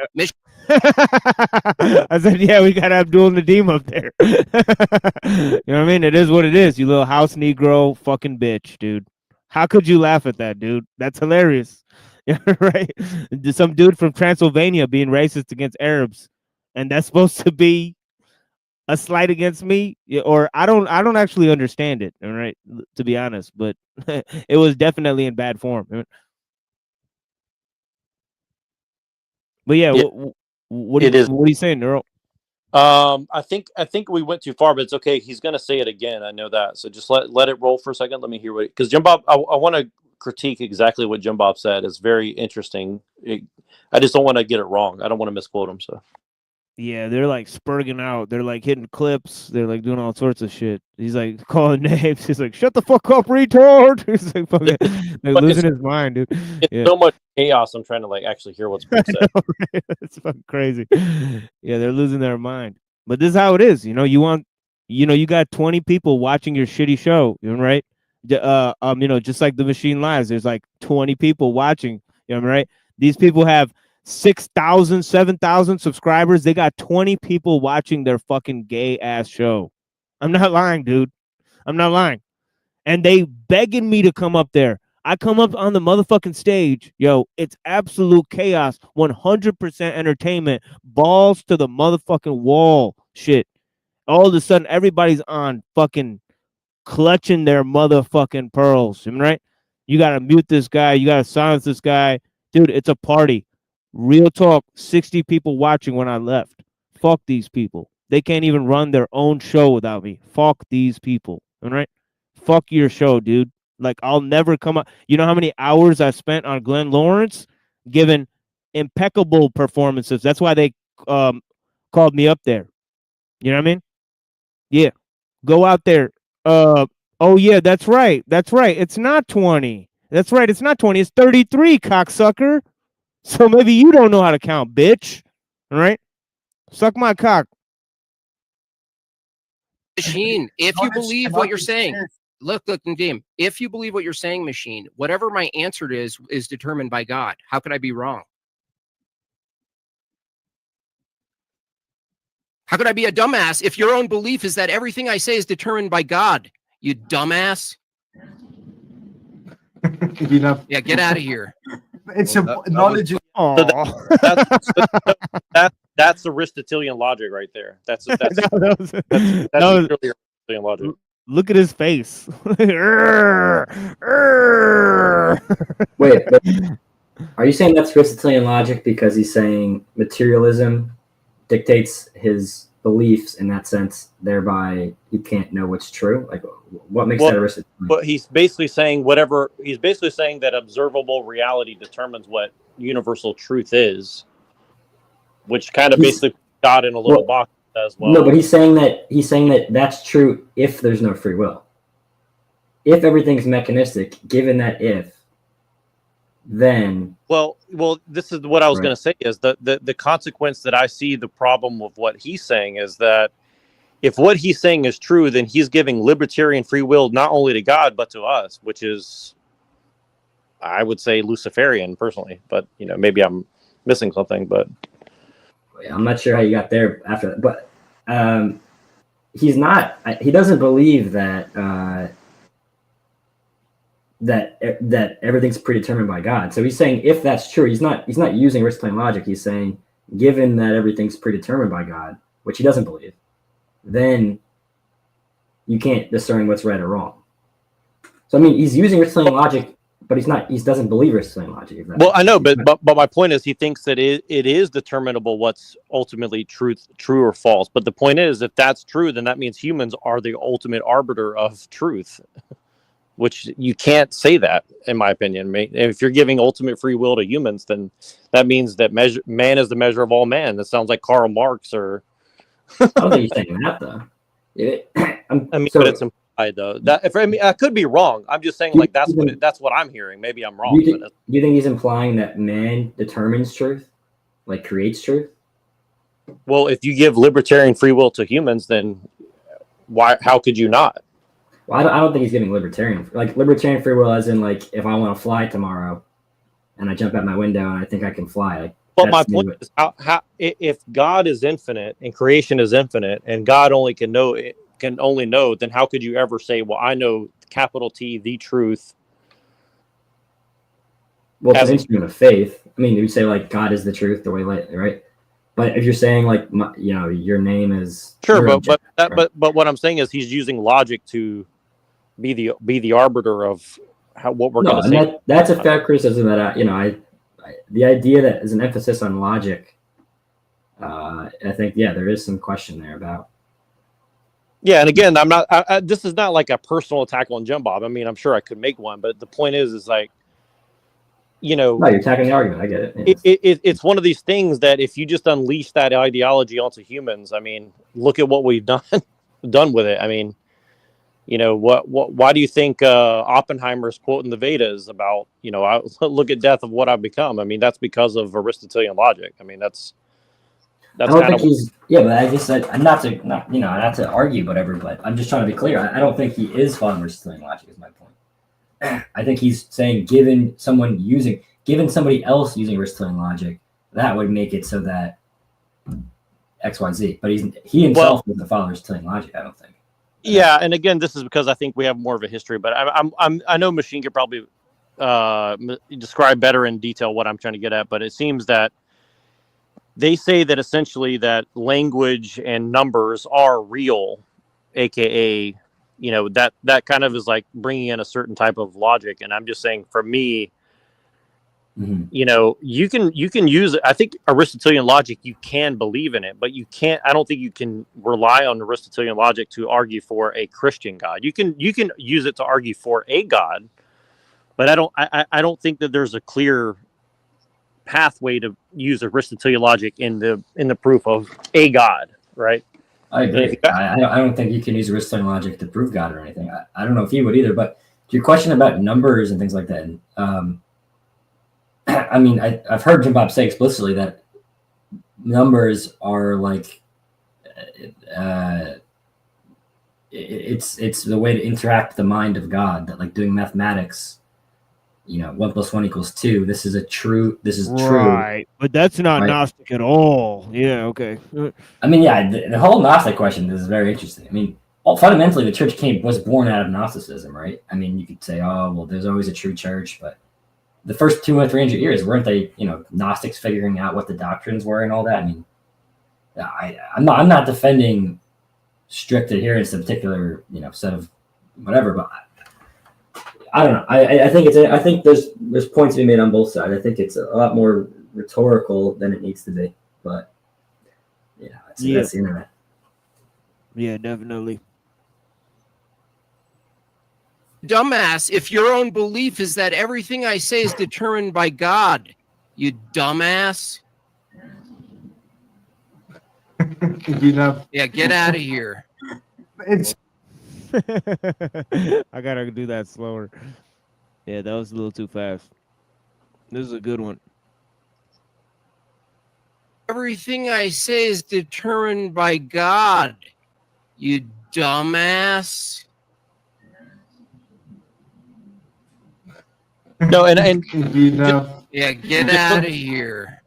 Just really quick. I want to give some feedback to what InfoSex is saying, because I'm not trying to disagree with you or Jewbob wholly, because I'm trying to get to the bottom of what's being said. But like when he says that right there about well, if God determines what we believe, then whatever, you know, again, it's saying that, you know, the thing that it's kind of confusing the way he says it, but I think the other thing is like making it a big deal that, okay, well, you're predetermined to believe this and I'm predetermined to believe that.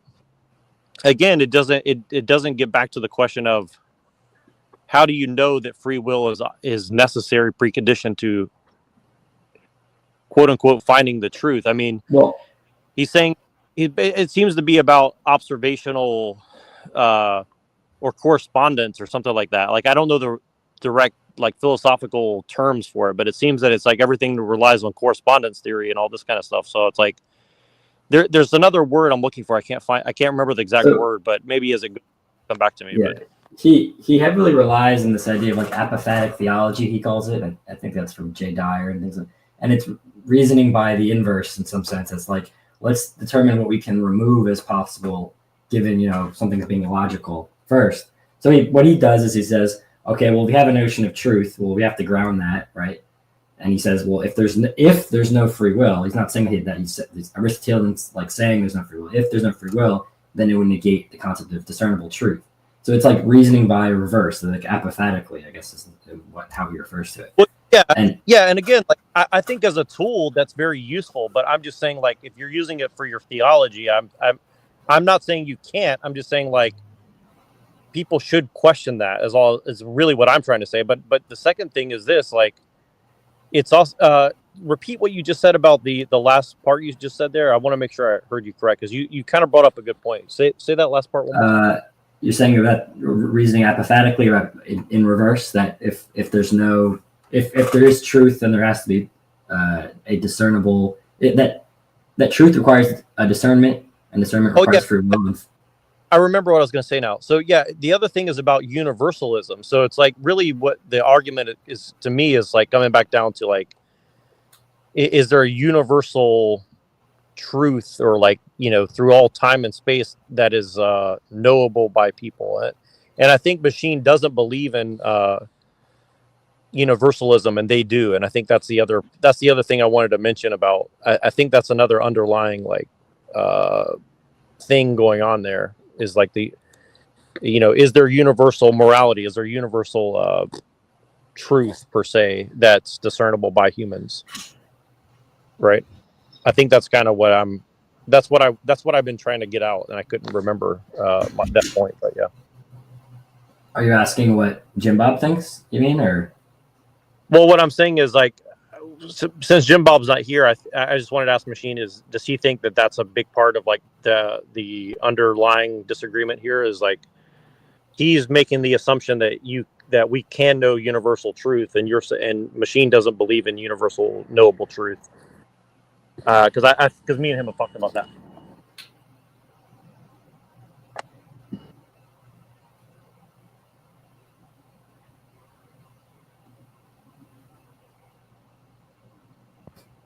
You're talking to Machine, right? Yeah. Well, I mean, in terms of unknowable truth, I mean, you know, I mean, it's all really, anyone's guess. I mean, so to speak. I mean, but what I'm saying, he's implying that it's a given that there is. How could you possibly make that claim? Yeah, you got cut off a little bit there. Say that again, Neuro. Sorry. Yeah. So it seems like what he's saying is there's universal truth, and what you're saying is how could you possibly make that claim? Like, what's your basis for making such a bold claim, essentially? And that's kind of what you're actually asking him, because what you're saying is, how does, if you use free will to determine, evaluate truth or not, determine if it's true or not? And to me, that comes back down to universalism. Like, he's making the claim. His claim he's gonna have to say.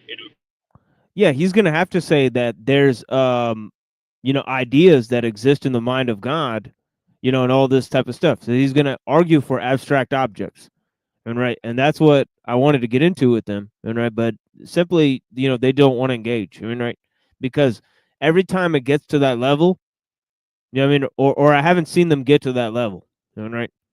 Right, and my point, and the point is, like, you would have to use Aristotelian logic in order to make the claim of universal knowledge, essentially, right? I mean, because Plato just says, well, it just exists out there, but it doesn't come back to measuring the measurability for, and I could be wrong. This is just me off the top of my head. I don't know if I'm right or not. I'm just trying to say, like, it seems that Aristotelian says, or Aristotle says, like, it's by the measure of things, and Plato seems to be saying, well, it's just coming from the mind of, it's emanating out of the mind of God, and it exists in reality whether we can observe it or not, essentially. But maybe I'm wrong. That's I'm trying to get back to. I'm trying to boil it down so I can understand it. I gotta bounce. Yeah, definitely. Yeah, peace. Thank you, InfoSec. Blessings. I mean, yeah, of course. Brilliant conversation as always. Thanks for joining. Yeah. InfoSec, he's been on before, a couple of times. We deeply appreciate him watching here. But yeah, this whole idea about abstract ideas, and how they exist. We barely touched on the idea because he was going to go into primary and secondary causes. Through that, I was going to wager that he was going to argue that God influences universals and not particulars, right? And there we could have gotten cooking into some ideas, right? Yeah. Well, yeah, and definitely that's what it comes up to, is he basically says there's a prime mover, which is Aristotelian logic again, but then he's saying, well, God doesn't want to. He's basically like saying, and again, this is what is odd to me, is saying, like, well, God could interfere with secondary causes. He just chooses of his own volition not to. And again, maybe he's right, but how would you know that? And again, you know what I mean? It's like he set up the chessboard and we play it out. It's like, well, that's an assumption, and how would you be able to measure that assumption, right? And I think that's kind of, like, to me, a very interesting claim. And again, I mean, I'm a Christian. I kind of lean that direction as well to some degree, but I think that you'd have to ultimately say, well, God is allowing to play out. And again, this is why, Lilith, who, I find annoying, but I understand her perspective, because she's saying, well, if we have ultimate free will and God put us here to suffer, doesn't that make God evil? I disagree, but I understand her perspective, because it is kind of it does seem like it's like unnecessarily torturous, essentially. And so again, that's kind of my concern with the way that they do apologetics, is because it kind of seems to justify people like that's perspective. And you know, again, it doesn't mean that she's right. I think she's wrong, but I'm saying, like, it's a very dicey, like you said, when it comes back to morality, it is very dicey. And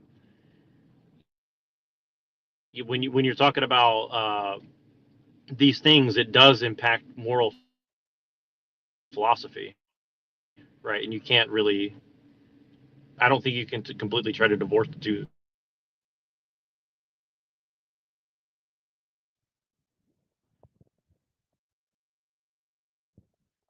Yeah, definitely.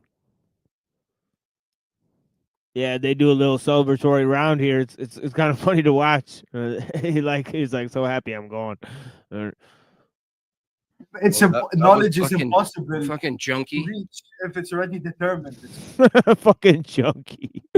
Yeah, says the guy who like fucking they gotta drink beer every time they do a stream. They're barely coherent right? Arguments that are looped every single show. Right? It's impossible to reach knowledge. He doesn't understand. He doesn't understand the consequence of what he said. He opened with a massive contradiction, by the way. He started with, "There's no choice. I believe there's no real choice." I asked him, did he always believe that? He said, "No, I used to believe this, but then I pursued knowledge." That never happened. That's pure illusion. Where did this conversation take place? This conversation never happened, yo. So now he gets to doctor the events. Fascinating stuff. Dude, it just happened 10 minutes ago. Like in real time. Yeah, how stupid are people going to be, dude? Like how stupid do you think people are? You know, live goobering. Yeah, like I definitely didn't respond that I changed my mind, over time. You know what I mean, right? That I believed it and then I didn't believe it. Like, what are you talking about? I said I was predetermined to believe in it. That's the first answer I fucking gave. So, dude, you're making up a fucking story now, Spurgeon, lying to an entire audience. All right? Fucking sad, dude. Sad, dude. Requires free will. Well, he's saying that right? at one To- time. Oh, yeah, stop the cap. He's There saying I at am. one time- Yeah, go ahead. No, he's saying at one time you believe that you're not predetermined, and he's saying now you've decided that we are determined. And he's like, so because you chose, he's making everything about the term choice and choosing, and he's saying, well, are you saying that God drove you to be here on this panel, therefore your whole argument is nonsense? Because again, he's using a Stefan Molyneux argument. He's using the argument of like, well, by the very act of communication, you assume free will in the act of communication. So that's the specific thing that he's trying to get at, which again is a secular argument. And again, it may hold water, but it's not a Christian argument. And I think that's kind of the interesting thing to me is like, and it's just a brute assumption and claim. There's no there, because the same I could just make a brute, cold, bold-faced assertion that says, "Hey, I had no choice in deciding to come up here and join this conversation." And that's what hundreds of atheistic people have said to them in response when they've had their debates. Perfectly legitimate response, by the way. Right. Well, and the thing is this, again, it's basically circular. And again, that's the irony, is because they say, well, you can't use circular arguments, but then they are inherently saying, I'm using circular arguments to make my argument. So again, I think it's fine in the sense of like, well, if you're just trying to have a debate and you say, well, performatively, you're here by your own volition, therefore free will exists, that's avoiding the question of what free will is, number one, and number two, do you have it? See what I mean? That, like you said, it's a very circular assertion. Yeah. I'm assuming they didn't define terms free and will, or the term free will, before they started. Nope. Didn't No think way. so. Yeah, no way. Yeah. They're skating freely between many different aspects of it. They're talking about moral agency. They're talking about free will. They're basically claiming they're compatibilists, but they're asserting free will, which is not true. You know, you're a compatibilist, right? They're just. I mean, for Christian viewpoint, it's. I think it's kind of like closet Calvinism, in a way. Yeah. Well, From see, I the guess irony. with the Orthodox flavor to it or something. I don't know. Well, you're definitely not the first person to say that. Somebody in chat earlier said this is neo-Calvinism blended with theosophy, and I thought that was very interesting. Yeah, that sounds about right. And but yeah, it's definitely interesting because again, this is why I like Stefan Molyneux. He always wants to begin a debate by defining the terms, and he won't debate until the terms are defined. So that I think that's one of the things that I've seen. But that's one of the things that I've always pushed is like, if you're going to have a debate, you have to do Socratic dialogue, or you have to have, at the very least, terms that you are sticking to, so it can be critiqued via Socratic dialogue. So that's And the problem. it kind of like the terms have to be defined, of course, but like ultimately, is that by consensus? So it's like, are we just going for a loop? You know, who has the authority to define the terms? You know, what authority do we stand on to have these terms to be what they are? Yeah, and again, my biggest problem is that if you're gonna initiate the tag argument, you're automatically saying, well, circular arguments are fine, but mine's the best. And so then it's like, well, okay, so now there's no debate at that point, in my opinion. Correct. And so then they say, well, it's obvious that I'm correct and you're wrong. And so then it's like, well, so we're not actually having a discussion. And again, maybe they're right, but then if you say, well, what presuppositions are you using in order to do that? Well, it gets very nasty very quickly if you ask that question. So I think that's really what the problem that I see with all this is that they can presup, you can't. And I think that's really the problem, you know, from my perspective. Yeah, sorry, I keep forgetting to pin that link. But yeah. Yep. Listen. But yeah, we're gonna be wrapping it up here soon. So yeah, thank you guys for joining. And yeah, I'm gonna try to finish this out way over time here. But yeah. See the conclusion, right? So That the you have knowledge, not- so the Oh, knowledge, interrupt while I'm talking. so the yeah. knowledge of, Fucking so the junkie. knowledge that God has is determined by whether you decide things or not. Did you hear what I said? If No, I just what came you're in the middle. I heard you calling me a Okay, dumbass you and all guys- that shit. you guys I think you're a fucking retard. I think Answer you're a one fucking question. retard, Jewbob. Answer one question. Jewbob, you're a fucking Machine, retard. you didn't answer my question. Cannot argue Let- over each other like that. let Nobody me can answer- hear you, let- and nobody can Yeah, hear but you. I think this him. guy's a fucking retard. That's I not just an want to argument. clarify Okay, that. Yeah. machine. Machine. gotta be I able asked to- a simple. You have That's to not answer an argument. You have to answer a One question. at a time. If Yeah, what I you're answered. saying- I answered all your questions. You Dude, couldn't answer my one shut question. up. I asked it 4 fucking times. I 4 did answer fucking you. times I answered I one did question. answer. You're such a dumb fuck. You couldn't answer my question. I answered you, dummy. Such a retard. You can't Hey guys, understand. machine. I'm gonna need you guys to do one at a time. All right. I had to mute you because you. Yep. This is the first mute. He muted me here. He only muted me. Notice Jewbob's still talking. So is there a reason why he only muted me during that exchange where I hop off the stage? This dude starts insulting me. I come back. I respond to his point. I ask him a single question. He starts insulting me again. So I insult him back. I get muted for that. These people are some weak ass bitches, dude. Right. Straight up. You know what I mean? And if I had to break down the interaction I had with all these cocksuckers, including Cockboy Hotline and Andrew Wilson and all these people, Paul Enslaved and all these pathetic ass fucking losers, and right? Yeah, you can guarantee that all these fucking people play the same game. They'll never come on my panel and talk to me, have an open fucking discussion with me because they've been embarrassed by just questions that I ask. Fucking questions that I ask. All right, they're embarrassing fucking cowards. All right. weren't listening. One at a time, Machine. I'm asking Let him- Machine Lies let one him ask your question. question. Now and then, listen. Machine, you can answer. I did answer the question. The question entails the possibility of knowledge, which requires free will. Now, the real question, Machine Lies, is if you believe your stance, everything I'm saying in opposition to you is caused by God. Is God wrong? What's not caused by God?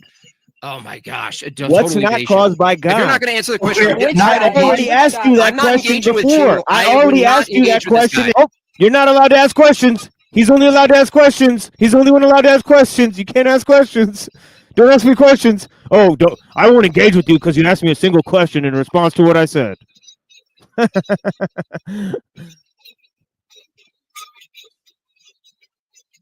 And you're not engaging with the question. I will not engage with this guy. Okay, Machine I Lies, just that's it. He won't fucking engage. Thanks for admitting it. You can't fucking engage. I asked him that answer- question I earlier, need but you he to won't answer answer my the question. question. Is everything caused by God or not? Machine Lies, my belief in Is everything caused by God or not? Machine, I need you to answer. The Machine Lies my belief. Shut the fuck up. Let the guy answer the question. Wow, that's what my show sounds like. That's horrible. Like dogs barking. Yeah.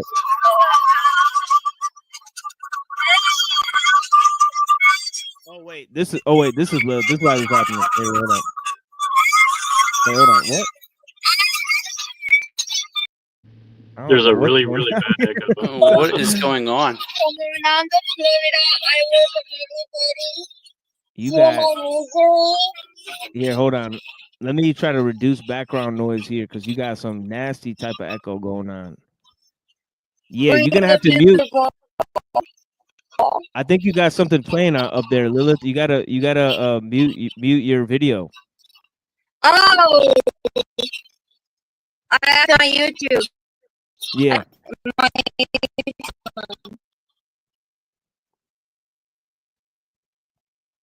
Oh wait, you muted yourself now. But I got it on my YouTube.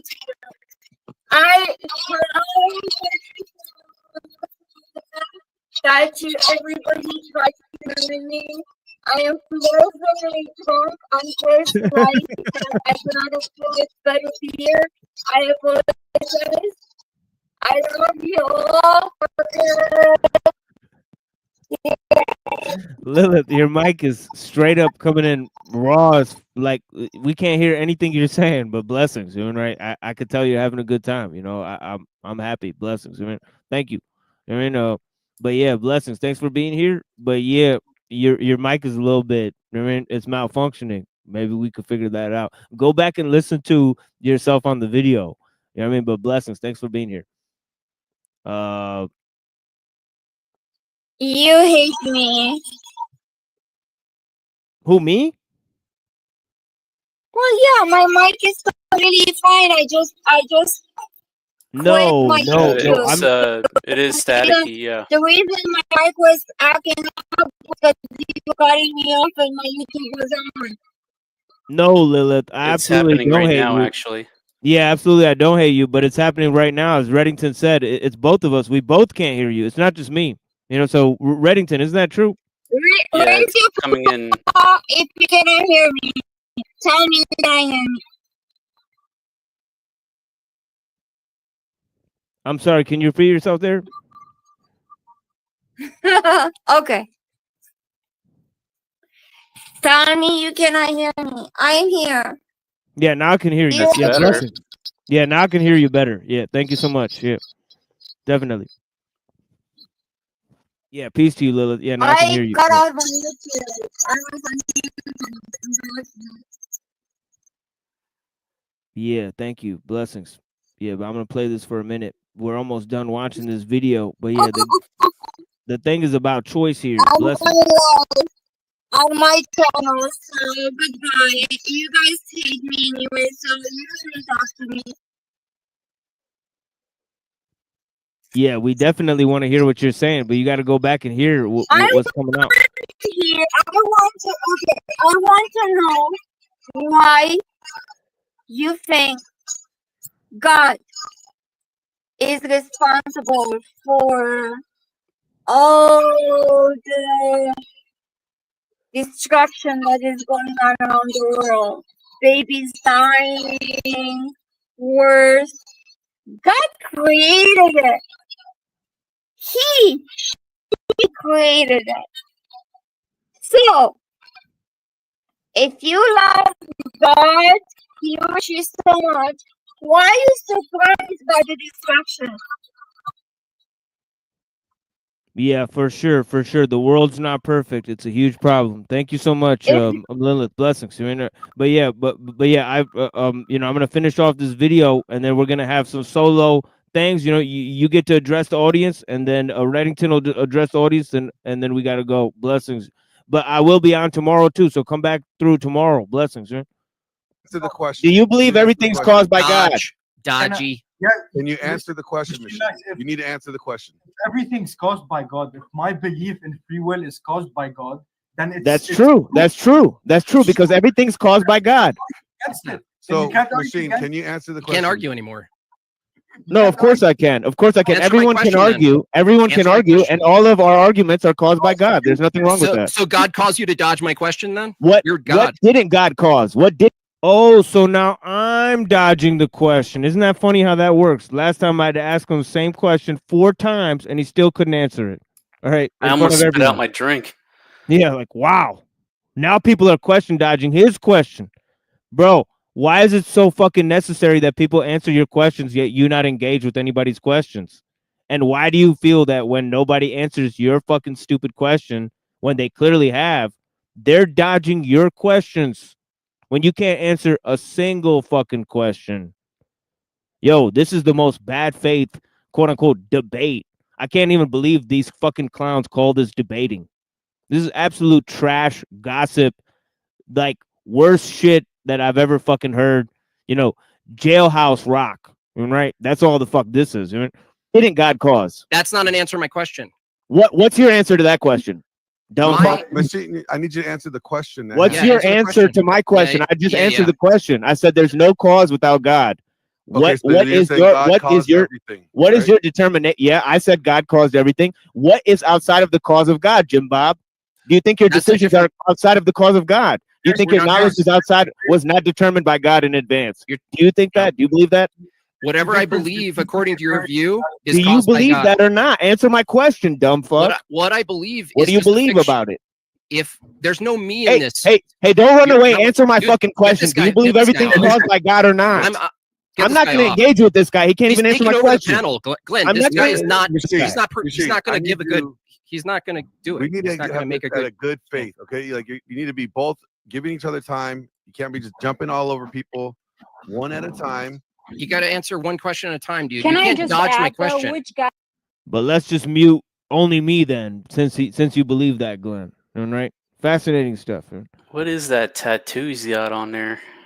Yeah, it looks like I want to say like there's a triangle in there somewhere. No, it's like an F with a star on it. I forget what logo that is. I see the star. Yeah. Yeah, it's like an F with one of those Lucifer stars in it. But yeah, it is. I'm getting distracted. Sorry. Yeah. Or actually, I think it might not be that logo. I thought it was like, I'm thinking of like Converse or something. I don't know. But yeah, maybe I'm just thinking that in my mind. Which God are you referring to? Because he is Muslim and you are a Christian, I'm assuming. Yeah, that's why I asked him too. Is he didn't answer that either.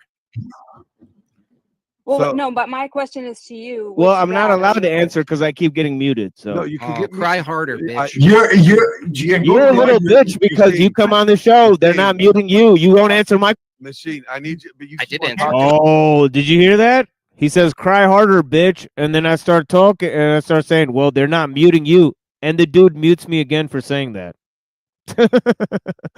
Dude, absolute cope, afraid to engage with shit. Definitely running away. This guy gets to call people bitch and all these types of names, and then when you complain about it, oh, cry harder, bitch, and they'll mute you for it. What a bunch of faggots, dude. What a bunch of absolute crybaby losers, right? And right, afraid to engage with a simple question. Your boyfriend has to hold your hand through the conversation, and even then, he can't allow me to respond. Right? Total bad faith ignorance. Over everybody. I'm gonna let you talk, but you can't. No. This is the third time I'm muted. Next time I get muted. Aww. Next time I get muted, I'm leaving. Next time I get muted, I'm leaving. Next time I get muted, I'm leaving. I'm sorry, folks. Next time I get muted, I'm leaving. You can mute Jewbob. You can mute Jewbob and force him to answer my question. What's the answer to my question? You answered your question. So now, Jewbob, what's the answer to my question? Your question is your answer. You had two questions, right? Your first one was if we come to if we choose or don't have a choice to come to knowledge, how does that negate knowledge or something like that? No. The second, whatever. I'm My trying question to I just now asked. What's the answer to it? The answer you can't ask. You're asking for the first question. Yeah, you're at. So you can't answer the question. What's outside of the cause of God? This guy's a chick. Okay, what's outside of the cause of God? It's a simple fucking question. God damn. Just what do you have to do to get answered a simple fucking question around here? Right? You get muted. You get called a bitch. You can't answer if God controls what's outside of God's control. Should be very simple for you to ask that since you're randomly asserting free will. Right? You know what I mean? Damn, you can't answer the question? God. Okay, that's the First, question. Jesus Christ. What's the fucking answer? Dude, the answer is split into primary cause and secondary cause. Oh, okay. Okay. Oh, there we get the answer. Split into primary causes and secondary causes. Aristotelian hogwash. Different types of causality. Right? Primary causes, secondary causes. Right? Now he's going to argue that God does not control the primary. He does not control the secondary causes. He only controls the primary causes. That means that God does not control everything. Right? Okay? Okay?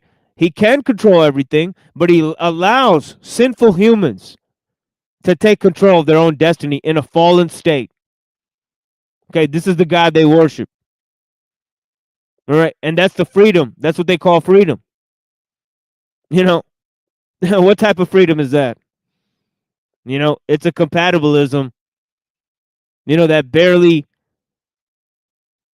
has any real type of freedom attached to it, right? That's an answer. You're too fucking dumb to understand it, dude. No, you're too fucking dumb to give a straight fucking answer. Okay, cool. Do you believe in what's outside the cause of God? Do you believe Does God cause primary or secondary causes? What's outside of his cause? This is useless. It's fruitless. Machine. We No knew more this was going to questions? happen. So what is outside? So does God cause the primary or secondary causes? See, even Glenn is getting annoyed because this dude does not answer questions. So now he's getting him to answer the question. He's like, hold on, man. Just answer the dude's question. Does God cause primary or secondary? Because everybody's wondering that. Everybody's wondering, since he just asserted that there's two different types of causality and we get to assert freedom in one type of causality. Right? Everybody's wondering which one God controls, primary or secondary. Right? Okay? God creating all things is a cause. Creating secondary causality in which we can operate in the world, allowing us to pursue God, pursue our own wants and needs, align our will to his, not disalign our will to his, is a possibility in the secondary world that we're in the secondary So God system. doesn't cause secondary causes. That's Dude, what do you no, Let him finish his answer. Let Dude, him my finish his belief, answer, Machine. my belief is that truth exists, and if his belief in dualism that comes from Aristotelian logic is somehow from the Bible.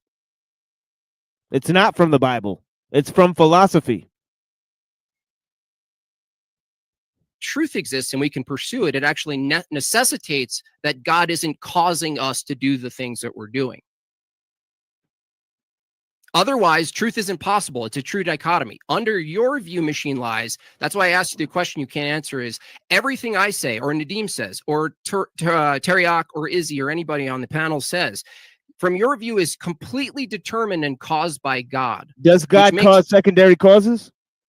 Is that your question? Okay. Does God cause secondary causes? No. So not everything's under the control of God.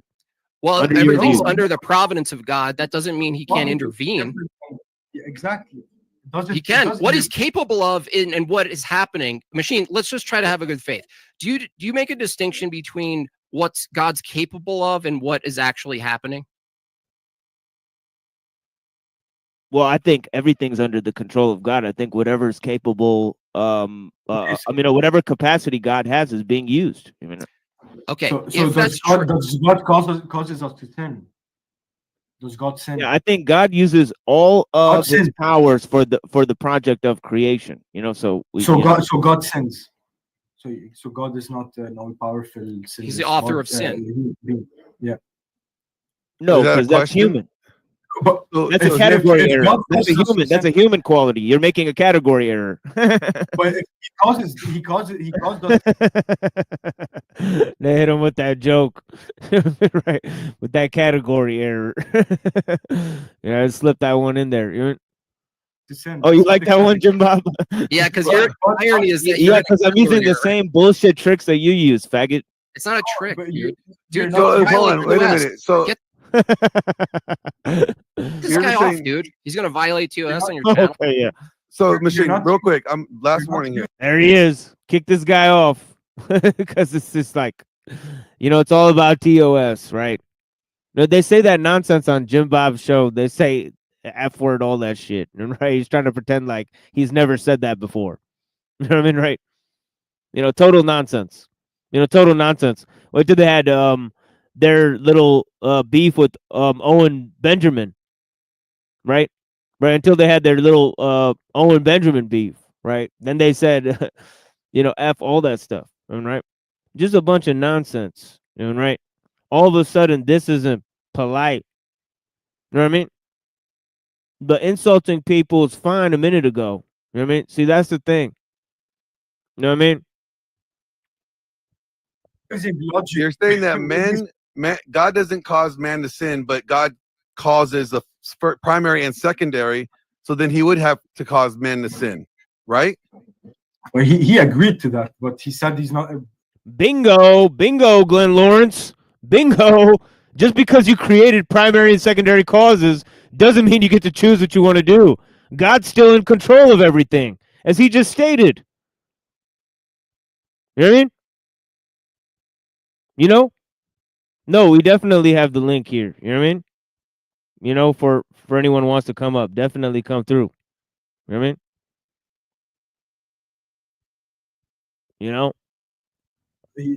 So then that would be God. You're saying that. Yeah, but I was not playing with you, Lilith. Your entire your mic was not I couldn't hear what you were saying. Right? But yeah, blessings. Right? God causes man to sin, or some men to sin, and some men. So then you're saying that everything's predestined. God's responsible for sin, your sin. Yeah, but then that means he would be the author of sin. God can sin, and that would not make him then. Not make him that's God. the problem. Not make him God. Well, no. Because in your view, God is a man, but in our view, God is not a man. So he cannot sin like that, right? So he's not a human, right? Muslim low tier shit. Is he told? That's his answer to that. That God's not a man. Oh, well, that's just Muslim low tier shit. Well, that's not an argument. That's not an argument. Just because you assume to pretend to have dismissed and understood another person's way of life that people take years to study, issues that people took thousands of years to debate, you already have a ready-made answer for. Hey, Lilith, what's going on? You know, right? But you got it all figured out already. You know what I mean? You know what I mean? So yeah, fascinating stuff. You know what I mean?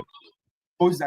And Low tier shit, huh? Low tier Muslim IQ. You guys are. Oh, okay. Yeah, nice ad hominems. Yeah, you got any arguments? It's an insult. It's not an ad hominem. It's a direct. You got any fucking arguments? Or you just gonna say some stupid shit? I do have an argument. You want to hear it? Yeah, low tier shit. God comes down and he's tempted by the devil. Low tier shit. You want to hear the argument? Against your argument? What's your argument about God's sins? My argument against your view is that if God causes us to do everything, then there's no possibility for truth or knowledge that we can hold. Because any belief Because any belief that we come to, any evaluation, any conclusion is determined by God, right? So if we reject each other, if we sin against each other, if we don't sin, that's all just a mechanistic thing that's caused by God. We are marionettes. How does God right? not cause sin in your view? Secondary cause. Well, but you're gives us born free will. sinful. You're born sinful, and God allows you to No, sin. I'm not a Protestant. So that's God not lets a you that's not sin. an orthodox position. Shut up. Orthodox Yeah, but position God is lets that- you sin. Yeah, You're not God born permits with- God permits hurricanes too. Are hurricanes sinful? You retard. Fucking low IQ. What are you dude. talking about? What are you talking What am I about? talking about? Whoa. So like natural disasters, does God idiot. cause natural disasters? He But permits it, right? natural disasters don't have the free will like we do. Yeah, Well, there natural you go. disasters have nothing to do with human free will. You fucking retard. Yeah. Perfect. Nice try. Nice That's try. our point. Yeah. Hold No, on, that's hold on, our hold The on, hurricane listen. has free will. Oh, nice argument, Jewbob. Nice That's our Hold argument. point. on, machine. That's our Chill out. point. point. That's our point, you dummy. Yeah, you're a retard. No, she just scored our point. How does God not cause sin to happen in the world if he allows secondary causes, you fucking dumb Because bitch? Yeah, there we go. Get back on track, you stupid motherfucker. You're talking about the hurricane and all that stupid shit. How does God not cause sin to happen if he controls secondary causes? You fucking retard. Go ahead and answer the question. Fucking Jewbob. Fucking Jewbob. Go ahead, buddy. You know, total trash. All right. Just like the Zionist clown, Tariq, down there. All of them refused to fucking engage. And Nadim had a dad. Allowing something and causing it aren't the same thing.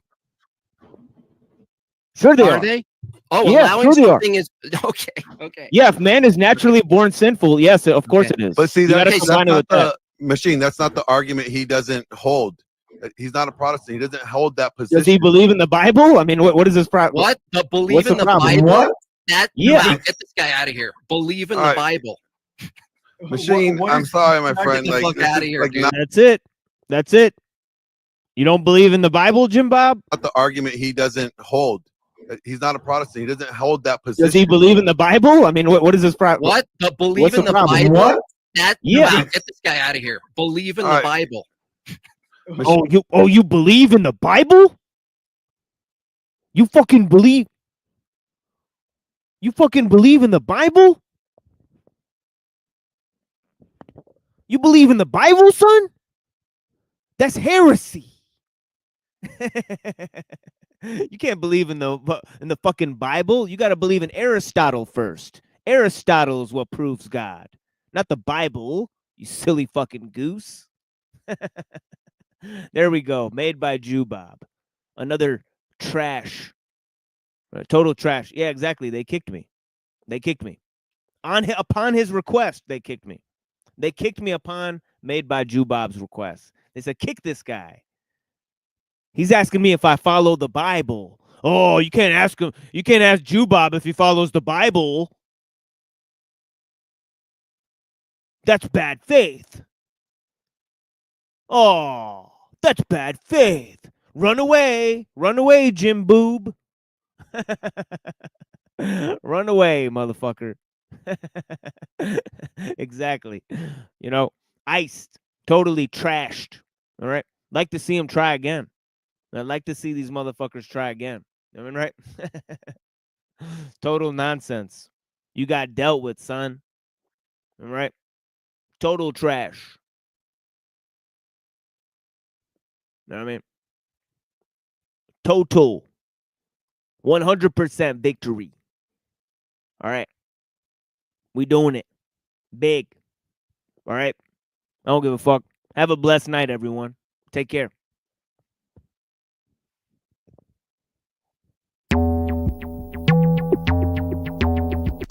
Murder medallions, mugs material, soul assassin, gold chain music, yeah. Yo, I'm on my trademark shit, straight spit with a full clip, busting at your stool pigeons. True religion, new with the vision, coop in the kitchen, richer than Nixon, true blue 76er. If I snap, you probably get the picture. I strike like a pitcher, your fucking hike hit ya.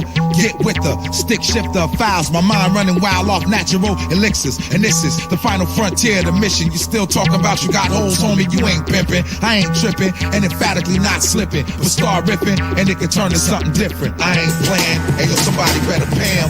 I might just run the spot and start spraying with the thing waving. It's kinda insane, ain't it? But nah, this is pain language. I ain't playing, hey yo, somebody better pay him. I might just run the spot and start spraying with the thing waving. It's kinda insane, ain't it? Yeah. But nah, this is pain language. Yo, who's the nicest? The truth is that if it was known, half of y'all would have a middle-aged crisis. As I write this or wrote this, I think of the sacrifice it took and all the doors that was never open. And I'm the hottest thing smoking. Soak it in and get your heart broken. Look, fuck moping. I'm leaving with a bag of tokens. So try to find another ash you can blow your smoking. I'm somebody you better know. Heavyweight in the game that's busy with the schedule. And the streets told me to never come regular. Now everything I do is incredible. It's on and I ain't playing. Hey yo, somebody better pay him. I might just run in the spot, start spraying with the thing waving. It's kinda insane, ain't it? But nah, this is pain language. I ain't playing. Hey yo, somebody better pay him. I might just run in the spot, start spraying with the thing waving. It's kinda insane, ain't it? But nah, this is pain language. Make you feel the anguish. Let me tell you what the aim is to introduce you to pain language. You want beef, but don't know what you started for. Call me Sun Tzu, gifted in the art of war. Talk is cheap, we don't say much. We greet him with the heater and leave him bleeding and such. You understand? You run the man, and goddamn you ain't hallucinating like Alice in Wonderland. The pain is real and my stainless steel has a mind of its own. What's on his brain is killed. Break your jaw, we break your will. Take the boy to the VR, his blood got still. I come from the block where the Glocks pop constantly. We the real shit, you bitches are wannabes. What you wanna be doing is getting out of here. The motto of the assassin, put a bullet in his ear. I ain't playing, hey yo, somebody better pay him. I might just run in the spot and start spraying with the thing waving. It's kinda insane, ain't it? But nah, this is pain language. I ain't playing, hey yo, somebody better pay him. I might just run in the spot and start spraying with the thing waving. It's kinda insane, ain't it? But nah, this is pain language. You know what I'm saying? Get your hands out off. Still in my nigga. Let's drink. Get your hands out off. Still in my nigga. You know what I'm saying? Shit is real. Still medallions in the atmosphere. That all is crack. Still past that. Yeah. Alright.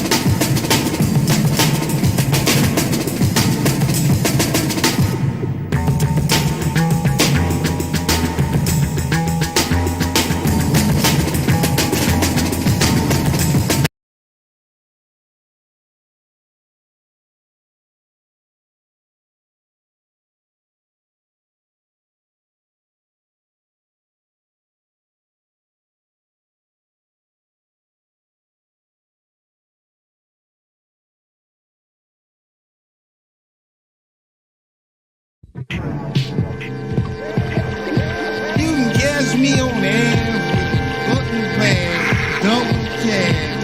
Yes, y'all. Motherfucking care.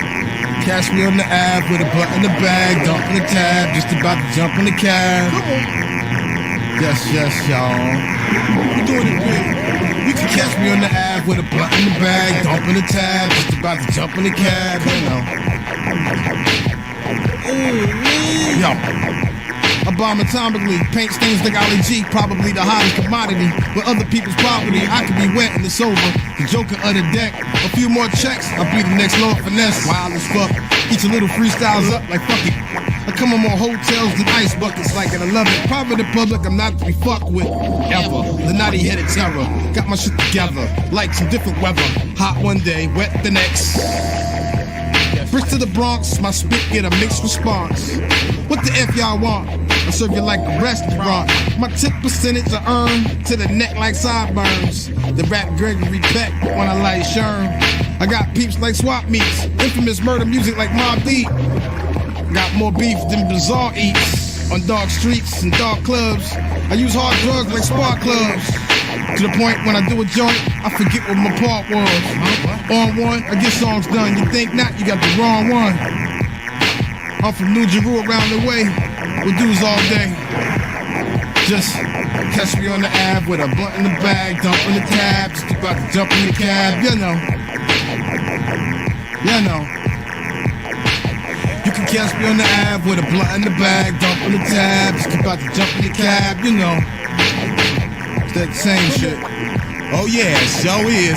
Jump out, then I'm chumping the tab. Driver look around for something to grab, then I'm busting his ass. Took off avoiding the long arm. Smoked the Tron till it's all gone. Called up the bomb squad. Told them we was making some raw songs. Slapping squares up till they oblong. On guard. My antidote's deeper than a canyon go. Slamming your head into granules. Swifter than a phantom go. Can't stop me, top speed, Mach 3, cock deep. Tame in the drive Maserati. About to hit a shopping spree for drum machines. Pummeling you bumbling underlings who cling to my nutsack.